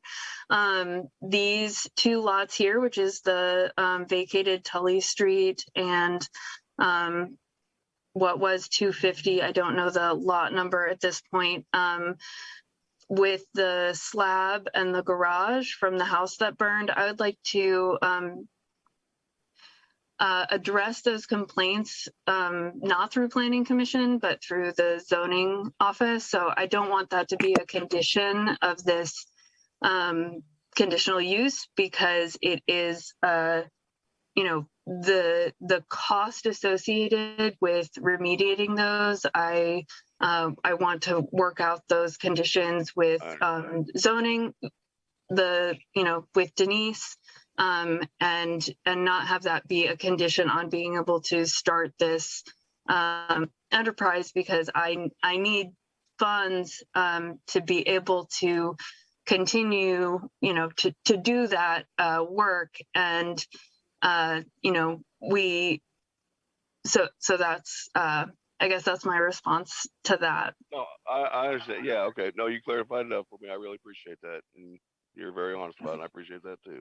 Because I had no idea what was on those lots, because I didn't go around that kind of side of your property. The house burned on the 4th of July in 1991. It is a slab and the outside exterior of a garage, and I do intend on cleaning up everything on the property. I just, this is the option on the table right now, is a way for me to do that is not a major subdivision and moving out of Yellow Springs. Like, that is what's honestly on my table right now. And, I intend to be in full compliance, and that is why I am here today asking for this conditional use, is to, have full zoning approval and only do what is allowed. And so to make it, I maybe would, do something residential there or something else, but to removing these two lots from the conditional use permit is what I and I do agree to 100-foot no chicken area. Or afterwards you get cleaned up, you need it for the farm. You can always bring it back that way, I guess, or something. But I guess. So I leave my motion on the table as is. If there's no second, someone else can make a motion. Gary, were you trying to say something? Yeah, I just wanted to hear the motion restated. I move to approve the application for conditional use for Forest Village Farmhouse South High Street with the following conditions. that the current complaint is reviewed and if found to be present, resolved, that there's chickens and bees only, no farm animals, and 100-foot buffer where there's not chickens, but where plants and trees can be built. You want to add in no roosters? Yes. Okay. No roosters. Hens only. Okay. The question I have, and I really don't know how the best way to manage this is as you worded it was, the resolve the complaints. And it's really my only issue with any of this is that stuff, the cars, the broken glass, the various metal and construction material here and there. In terms of it, some of it can be dangerous, so it's really all safety related. And I'm not, if we put that in with that in the proposal or that as the condition within the motion, I'm not sure what resolve complaint means. Who So would my want it? understanding from what was said at the beginning of the meeting by Denise is that the complaint is registered, but it's not up to the planning commission to decide whether there's a violation. That's done by other people, by the police. So it's not up to us, and they will look into it. So I'm trying to move it down. I'm trying to move it along. Yeah. Like with acknowledgement of that. But again, if there's no second, someone else can make another motion. Well, okay. Well, I will second your motion. Yeah. Okay. Is there any further discussion of the motion that has been made? Yeah. I have one question perhaps for Denise. My recollection was she was saying that it would be, the police would be in, or whoever would be in the loop having to do with the cars. But would that be the case with other, the broken glass and stuff like that too? Does that fit in that same category? So what happens when there's the complaint filed is that we will, walk the property with permission of the owner and take photos. We have a public nuisance ordinance that is handled through the village manager, and then it goes to court. The junk cars though are handled through the police department. So it's kind of two different. It'll be zoning department, village manager's office, and the police department involved in trying to clean up complaints through. We do that throughout the town. Okay, so by one venue or another, all those complaints can all move through some route to be addressed. Okay. Right. Yeah. Okay. Any other questions or comments about the motion? Just real quick. After what Rose said about, we are acknowledging that she's no longer, those two lots are part of this. Is that correct? Is that also in this motion? No. No. So we're still going to include it? Even though she's okay, so lots? As I said, I didn't amend it, and if I didn't amend it. Yeah, so the motion is for the application as it's been presented, or the property as it is presented in the application. Right. Correct. Is there any further discussion? Okay, would the clerk call the roll, please? All right, is everyone clear on the motion and you ready for roll call? Would you repeat the motion, please? Could you do that? I'm sorry. I can do it if you need to. No, I've got it. You got it too? Okay. The motion is to approve the conditional use for Forest Village Farm on South High Street if current complaints are found to be present and are resolved. If chickens and bees are considered no farm animals. If there is a 100-foot buffer between farm activity and the neighboring boundary, that is no chickens, hens only, and that's what I've got. Could Okay. I add to the motion? No, you may not. No, you may not. Okay, would the clerk call the roll, please? Yes. Krieger, Yes. Zaremski, Yes. Osterholm, Yes. Greene, No. Doden. Yes. Thank you. Okay. All right. Thank you, everybody, for your participation.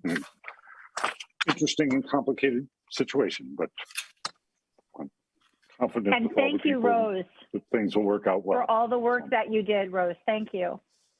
All Sorry to right. interrupt you, Frank. Nope, no, that's okay. Okay. So we'll move on to the next conditional use application. Joel Levinson has submitted an application to operate a transient guest lodging establishment at 665 Paxton Drive. So Denise, would you like to talk about the staff report? Yes, Joel Levinson approached me about using his single-family home as a transient guest lodging.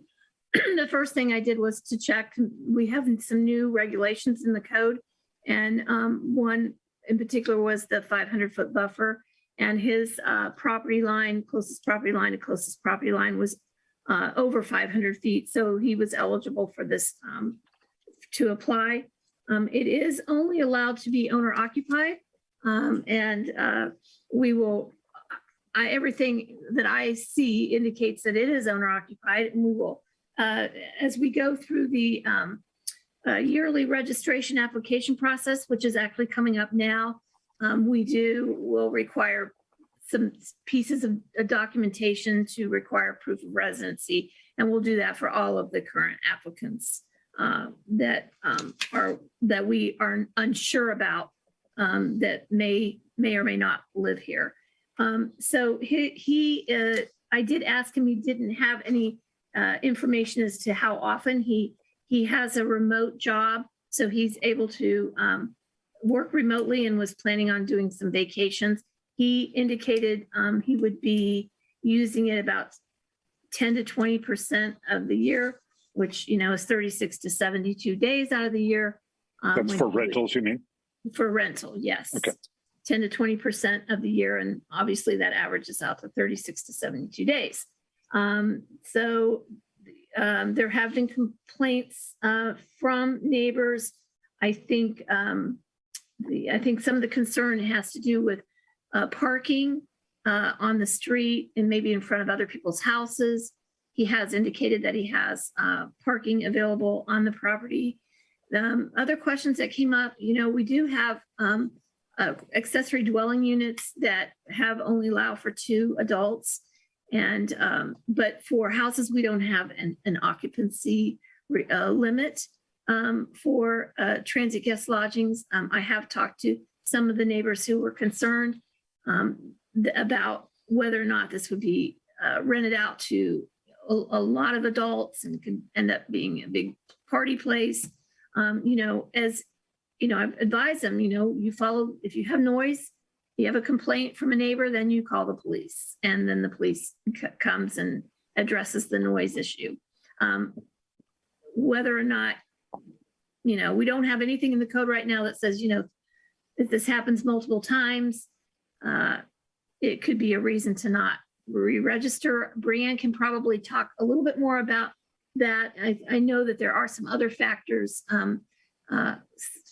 such as not complying with paying the taxes that can be a reason for denial. But everything else indicates to me that he is okay for having this approved.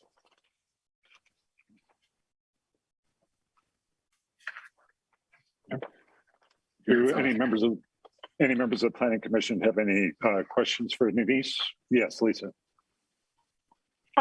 I saw some correspondence, and I don't recall who it was from, and I didn't print it, and I'm on a different computer, saying that this was already listed on Airbnb, even though this wasn't approved, and that there was signaling in that there was even a willingness to rent the house for up to a year. Am I dreaming this? No, that was, I saw that correspondence as well. Yeah, that was very concerning to me. That came in after the report was already filed, so you'd have to ask Mr. Levinson about that. We have approved people who have unintentionally promoted their house on Airbnb, not knowing that there was a local requirement. I'm thinking of the property owner on Davis Street more recently, and we've not held that against them. So I'd like to at least hear from him maybe about answering that. Do I do that now or do I wait? We'll come to you in just a second. Any other questions any planning commission members have for Denise at this point? Yeah, Susan. Well, I just wanted to clarify parking because my understanding is if you are parking on the street, that is public parking. Is that correct? That's correct. So if that's correct, I don't see how people can complain if there are people that come to visit or whatever and park on the street, because I know we've had other conditional use permits before, and that's come up. And parking on the street is permitted. You can't prohibit visitors from parking on the street. And so that I think sort of takes care of the parking issue, because the application seems to provide enough parking for somebody using the property. Okay. Any other quick questions about the staff report? I have a quick question for Denise. It's along the lines, let's say you get approval for transient guest lodging, and conceivably they could end up not renting it at all for the year. That could happen, right? Yes. You don't need any further, agreement on that. Well, the same way that if they had their house and ended up renting it for the year, they don't need any approval for that, correct? Correct. Yeah. So just because they go and get approval for transient guest lodging, that doesn't stop them. They could still go just rent it for the year, because it's not applicable the same if they could just live there full time for the year, right? That's true. Yeah. So the transient guest lodging applies if it's under, you can rent month to month or for a year or for 6 months or for 3 months, whatever. That is not transient guest lodging. Yeah, right. It's right. defined So as under 30 days. So if they do that, that's immaterial to what we're reviewing right now. Yeah. So the only thing that they are required to do is every 6 months they have to file their tax statement. And if they have no revenue, they still need to file that tax statement saying that they don't have any revenue, or that's okay. That would be an issue for the village. Okay. And then if they rented their house for a year, then for the next year, would they be considered the resident, so that it's if they do want to do transient guest lodging the next year? As long as they keep filing their reports every 6 months, there's, we will renew it if they pay their annual registration fee. Yeah. Okay. Yeah. But if they rented it for a year, they wouldn't have any revenue from transient guest lodging. True, but they'd still need to let us know that they had no revenue. Yeah, they'd have to file it. Yeah. Okay. Sure. Yeah. Any other questions for Denise? All right, now we'll come to you, Joel. Welcome. Hi. Hi. I've been so anxious to talk. 2 hours, I'm ready. You get to hear my voice. You've been very patient. Thank you. Can I talk through all the things I heard thus far, and then you do with them what you will to try to address the questions I heard? Yeah, if you want. Yeah, sure. Sure. So the first is, yes, Randy, my wife, posted it on Airbnb for the future, but we didn't realize that was something that you couldn't start in advance, knowing that this was a few month process. So we were looking towards the summer when the kids will be out of school. The answer to the 1 year thing is exactly that. If we found somebody who was interested in a year, we would switch to basically doing a sabbatical year and play around like that, but have no intention of that being the goal. The goal really is we have been, for those of you who know us, we were in Southern California for a couple years. Before that, 5 years in Yellow Springs. Before that, a year in Southern California. Before that, back in Yellow Springs. And we have bounced back and forth between the two. These past 2 years have not been great for our kids and us. And so the goal was to afford the expensive housing in Yellow Springs. Part of the way that we can pay for a vacation is to make it have, when we leave the house for a couple weeks at a time, have it pay for our vacations. So just to be clear, this is our family home. This is where we live. We have a kid in Mills Lawn. We have a kid in Antioch. This is where we're based, and we have no interest in having giant parties in the house or approving people of large groups who will come in and party and destroy our stuff. We aren't like a family that bought an extra house or two in Yellow Springs for the purpose of renting out as an Airbnb. This is where we live. And yeah, I mean, I guess if it switched to a year thing, like to what you're saying, Gary, the point is then we would just go Joan Ackerman on it and or Sheila Dunphy on it and rent it out for a year, which would be a totally different sort of use case. But the idea here is that we want to be able to go away for 2 weeks and have it help cover the cost of taking the kids to go see something sunny and warm. And the screening for the people, what's to rent your house? What is that like? Yeah, I mean, so I don't know your familiarity with Airbnb, but part of it is seeing the reviews of the people who have been there, how they have, who's coming through. You have conversations with people on the things. There are boxes you can check that say this is a no smoking house, this is a no party house, this is no big groups. You can cap the number of people who are allowed to stay. And like you said, the parking, I guess on that point, it's a big driveway. There's plenty of off-street parking in addition. But yeah, I mean, that's the process is sort of the same, you know, it's the fundamental process of how Airbnb is set up so that if you are renting out your home, that you don't have somebody come in and destroy it. And it's the vetting process that is, do they exist? Have they been reviewed before? Have you seen that they have stayed at other places and have a positive review from where they've been? Does that generally answer your question? I don't know if I addressed everything that was brought up first, but hit me with other stuff. If you didn't, anybody have any questions for Joel? Okay, you must have answered the questions because I don't see anybody answering any questions. So I'm going to go ahead and open the public hearing. So if there's any members of the public out there who would like to comment on this application, please physically raise your hand or electronically raise your hand. We'll give people a few seconds to chime in here.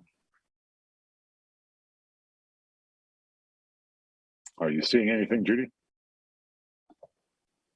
I am not. Okay. Give them a few more seconds because sometimes it's hard to find the right button to push on your computer.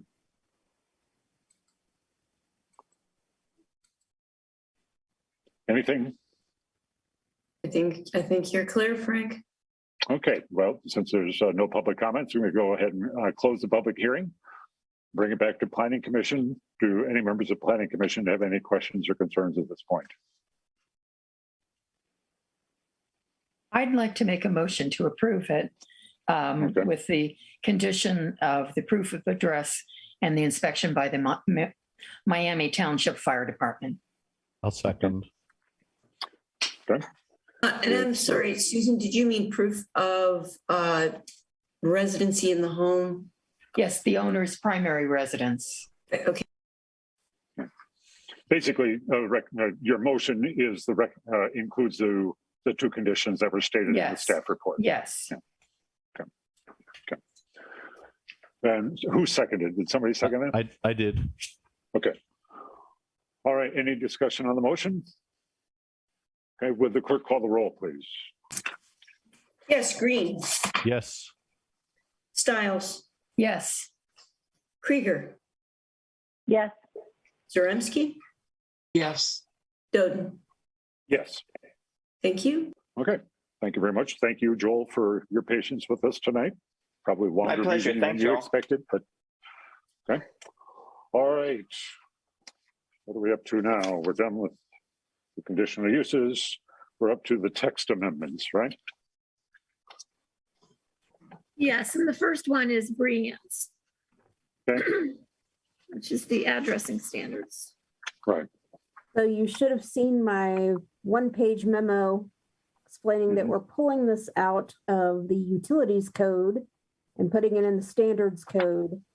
There is references as far as, what the best practices are for planning commission's future consideration. You may look at things like vanity addresses and that sort of thing, but what we're really doing is reiterating what was already in the code. We're just moving it somewhere else and also letting people know if you need to get your address signage, you can get it from Miami Township Fire and Rescue. Any questions for Brianne?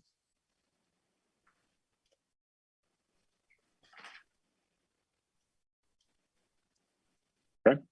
Darn.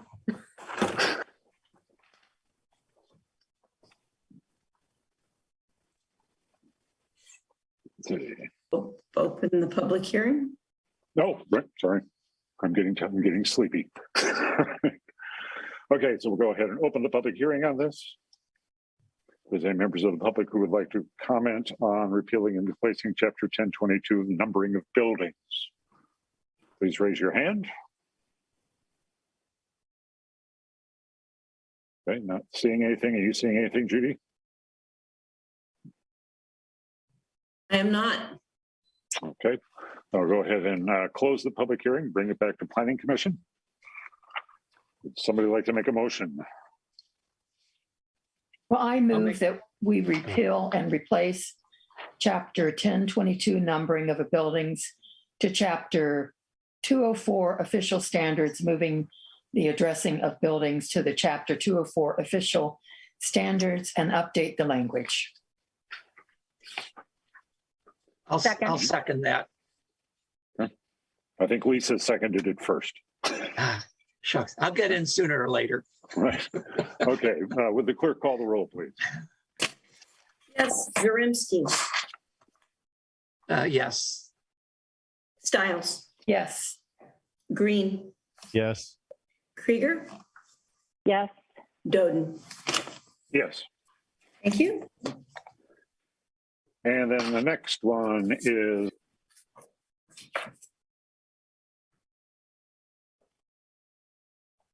I think we just lost Frank. Oh.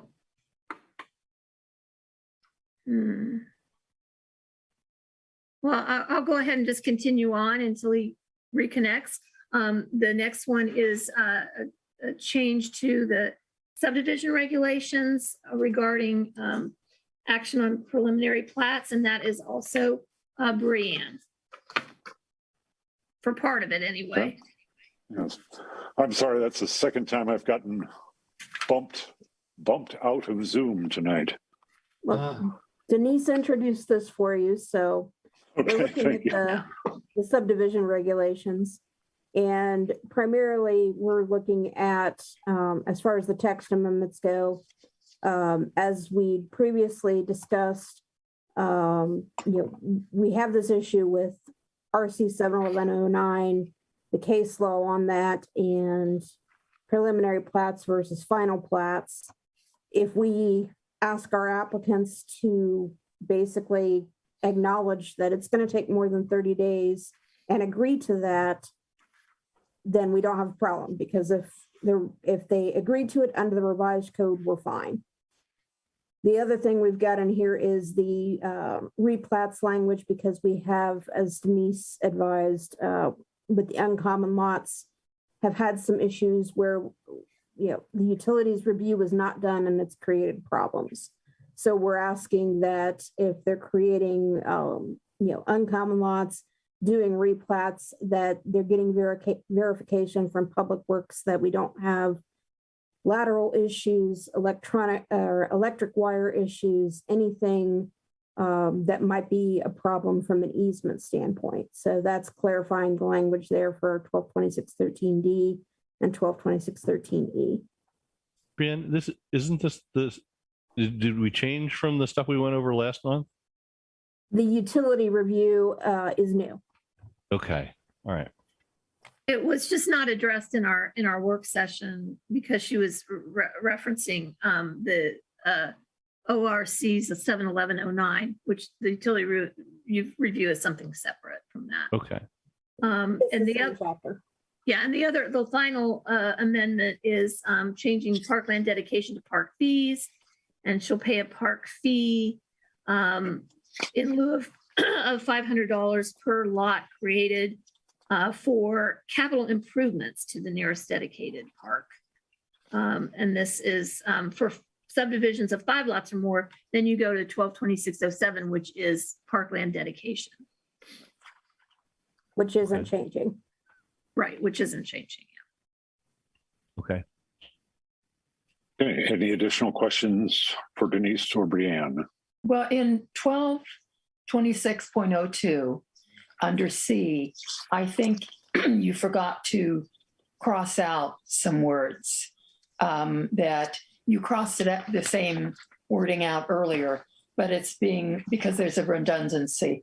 It has so petitioned request, and that's the last sentence. So the petition should be crossed out, and then requested by the applicant, and then it has those submitting the plan. And I think you meant to cross out those submitting the plan. So I think you're right. Let me pull it up here. Yeah.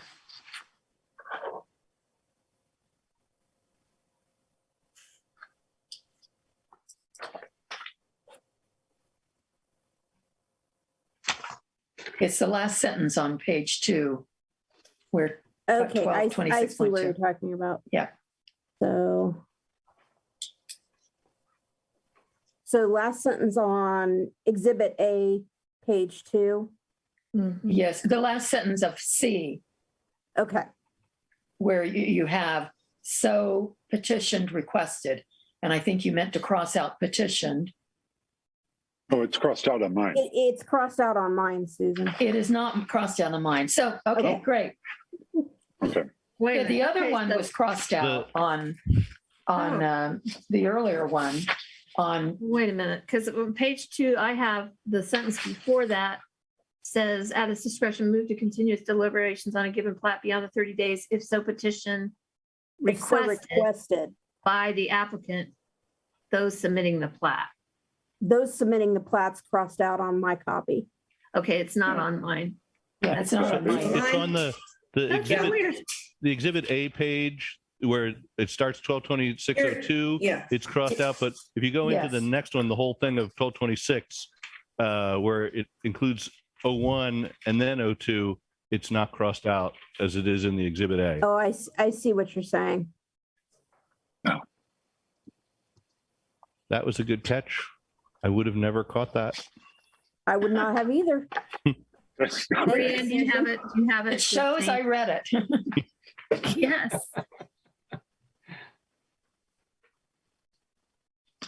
Okay, any other questions or concerns? All right, I'll go ahead and open the public hearing for amending chapter 1226. Sarah. Thanks, Frank. So I'm Sarah Sinclair. I live on Southview Drive in Yellow Springs. My concern is for some inconsistencies, and you can see how the language needs to merge together in the whole document. And I think it might be better, since the code's going to be rewritten anyway, that things like this wait until you do a broad review instead of piecemealing these pieces together. And especially so you have another set or a couple sets of attorneys review it to make sure everything is cohesive before you start making changes to the code, since it's coming up so close and it so desperately needs to be done. That's it. Thank you. Okay, thank you.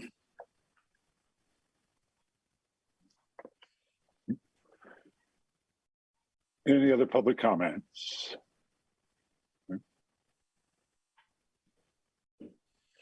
Okay, I'll go ahead and close the public hearing, bring it back to Planning Commission.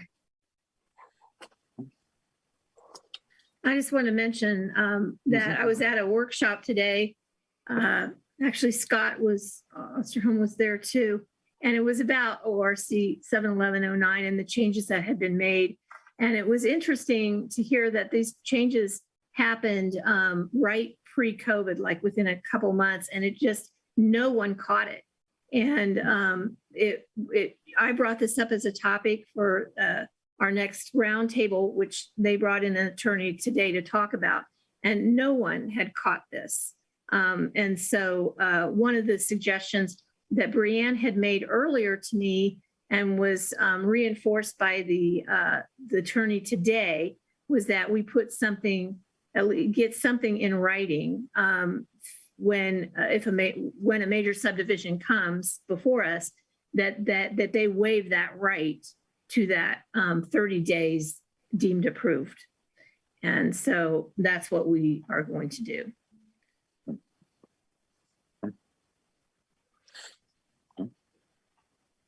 Any other questions or concerns? Somebody like to make a motion, please. I move that we repeal and replace chapter 1022. Oh, that's the wrong number. I move that we amend chapter 1226 through 122602, submission and action on preliminary plats, updating the language. I'll second that. Well, doesn't it go more than 122602 though? Utility review. Yeah, I just didn't read the entire. Yeah. Okay. Yes. thing Just into say the motion. 122602 through 122607, the changes that are made in there. I mean, Okay, thank Yeah. you. Okay. And you seconded it, Frank? Yes. Okay. Would the clerk call the roll, please? Yes. Greene, Yes. Stiles, Yes. Zaremski, Yes. Krieger, Yes. Doden. Yes. Thank you. It's up to the one on amending chapter 1440 to 1440.03. yes, that one it was on my desk and I missed it for the public hearing notification. So I'm just now bringing it to you. It should have had that last month. And this was taking out reference to Greene County Building Regulations Department and just putting in the building department. Right. Okay. Any questions for Denise? May I go ahead and open the public hearing? If there's any members of the public who'd like to comment on this. Sarah, do you still have your hand up or is that left over from earlier?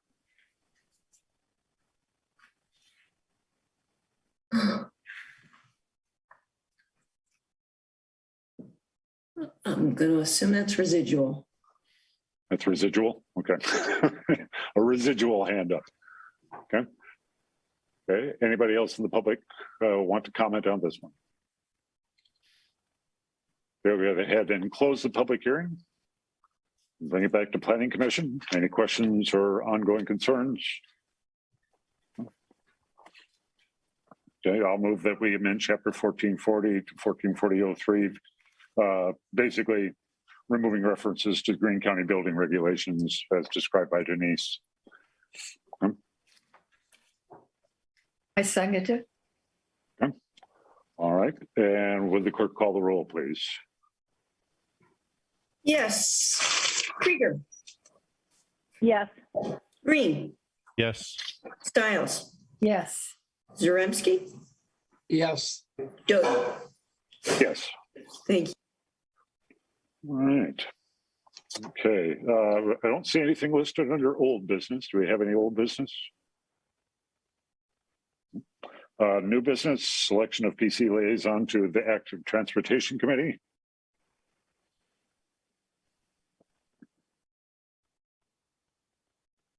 Gary, sounds like your job. Well, Judy, yeah. I didn't add this. So Judy, do you want to comment on that? Did that come from council or what? It's coming from council. This is all vaguely being sort of talked about. It's not very fully formed at this point, but it would be good to have the liaison selected because I think that Mary Ann McQueen, who's sort of pulling this together, wants to have a preliminary meeting to decide kind of what you all are going to do and decide a lot more things. It's a little amorphous. If you're patient with those sorts of things, you might be a good person to be on this committee. Yeah, I'd be interested in doing it. I was involved with the Active Transport Committee in its earlier stage, and piecemeal I've been interested and somewhat involved with certain elements of it. And so I've talked to Marianne about wanting to be on the committee, and if it's with the context of that I'm the liaison from this group, that's fine. I'd be in support of Gary doing this. Anybody object to Gary doing this? No. I'll object to Gary doing No, everybody takes one step backwards. Okay, so Gary will be the PC liaison to the Active Transportation Committee whenever that plan takes an actual form. Yeah. And Gary, you can't have the bicycles dominate everything. Just me do that? Anything under agenda planning? Yeah. I've got one more item for new business that's not on the agenda. And it's related to the comp plan. So I don't know if you can let me share my screen or not. So there has been this discussion, and I know that Planning Commission members were copied on an email related to whether the comp plan is actually codified and has the force of law. And some of you were not on Planning Commission back when this when the comp plan was done in 2019 and 2020. So I thought I'm going to do 5 minutes and give you the plan overview here. So let me share if I can share my screen, or I'll just read from it. Because the comp plan specifically says that in order to implement the comp plan, you're going to need zoning code changes. Okay. Now, the zoning code is codified. It has the force of law. And under 1240.02, this code shall have the purposes described in ORC Chapter 713 and is enacted for the following additional purposes. And under our code, it says under G, to support the village comprehensive plan and its key principles, including encouraging collaborative land use development that honors both landowners' rights to a fair return on the value of their land and the community's desire to determine how and where it wants to grow. The comprehensive plan should be the guideline used by policymakers when making decisions on land use and zoning matters. Again, it is a policy document. And in fact, the comp plan itself says it is a policy document. As far as why we did it by ordinance, like it takes an ordinance to amend an ordinance, and there are several references that are in the comp plan, or that are in the zoning code to the comp plan. So we listed all those out in the enabling ordinance back in 2020. So I just want there to be very clear understanding. The comp plan itself is not codified. Your zoning code is. And when you as a planning commission are evaluating any sort of applications, there is a case, an Ohio case, that basically says if you are reading generalities from your comp plan into your zoning code, which is supposed to be very specific, it's a violation of a property owner's due process rights, because they are expected to be able to look at the zoning code and understand the criteria you're evaluating any of your applications on. So again, the distinction, and I sent you the excerpts from Ohio Planning and Zoning Law, which Denise got sticker shock about the cost of, but if you decide we want a copy, we can make it available to you, budget it for next year. But again, the big distinction that I want to have all of you understand is your comprehensive plan is like an umbrella. Your zoning code makes reference to it. It's supposed to be your guiding principle, but the zoning code is what you have to go by when you're evaluating your applications. So that's all I've got. I just want to make one comment too, and that is that I want the planning commission to know that we did the right thing, how we evaluated the PUD for the overland. It followed the comp plan. I know there's been a lot of information out there saying that it is not in the comp plan, but it is. If you read the comp plan, there in the future land use plan map, there is the south transitional area, and that is where the overland lays. So that we weren't dismissing the comp plan in making that decision. And I'm putting that implementation link in the chat window. All right. Thank you, Brianne. Now move on to agenda planning. Yeah. Yeah, so I'm expecting one more outdoor patio expansion. Peaches Grill is going to take that temporary area that they've been using, which they were allowed to use during COVID, and they are going to add an addition on that. Now, if it had been an enclosed addition, it wouldn't even be coming to the Planning Commission, but it's actually going to be like a pavilion. It is a pavilion. So it is an expansion of the outdoor area. So I'm expecting them to come to the April 12th meeting. There is possibly another conditional use application. I don't have that application right now, so I don't even know if it's going to fly, but you could have 2 conditional use applications. And lastly, we are going to have a major subdivision. And this is not the major subdivision. This is a major subdivision for the Kinney property. And that will follow the major subdivision language in the planning code. This is not, the developers do not want to do this as a PUD. So they're going to do it as a straight RB, moderate density residential plat. Where is this? The Kinney property, which is off of Dayton Street, off of North Right. Okay. Okay. Is that the property that just sold not long ago? Yes, it's like 22 Okay. acres. Yeah, yeah. So it's east of, it's on the east side of East Enon. Who is the developer? Do we know? DDC Management. Okay, So and I that'll be, is that going to be next month or is that just upcoming? No, they submitted their application today. So they met the deadline of 25 days ahead of the meeting. So, yeah, they submitted it today. And you told them that the submission date is when we do the meeting, and you got them to sign that? I actually came out of this lunch roundtable, and he sent me an email saying, I'm going to be turning in a major subdivision. And I wrote up something super fast and called Brianne, and she said, yeah, I'm good with that. And when he came in and dropped it off, I had him sign it. Well, our staff person here had him sign it. So yeah, we did get that.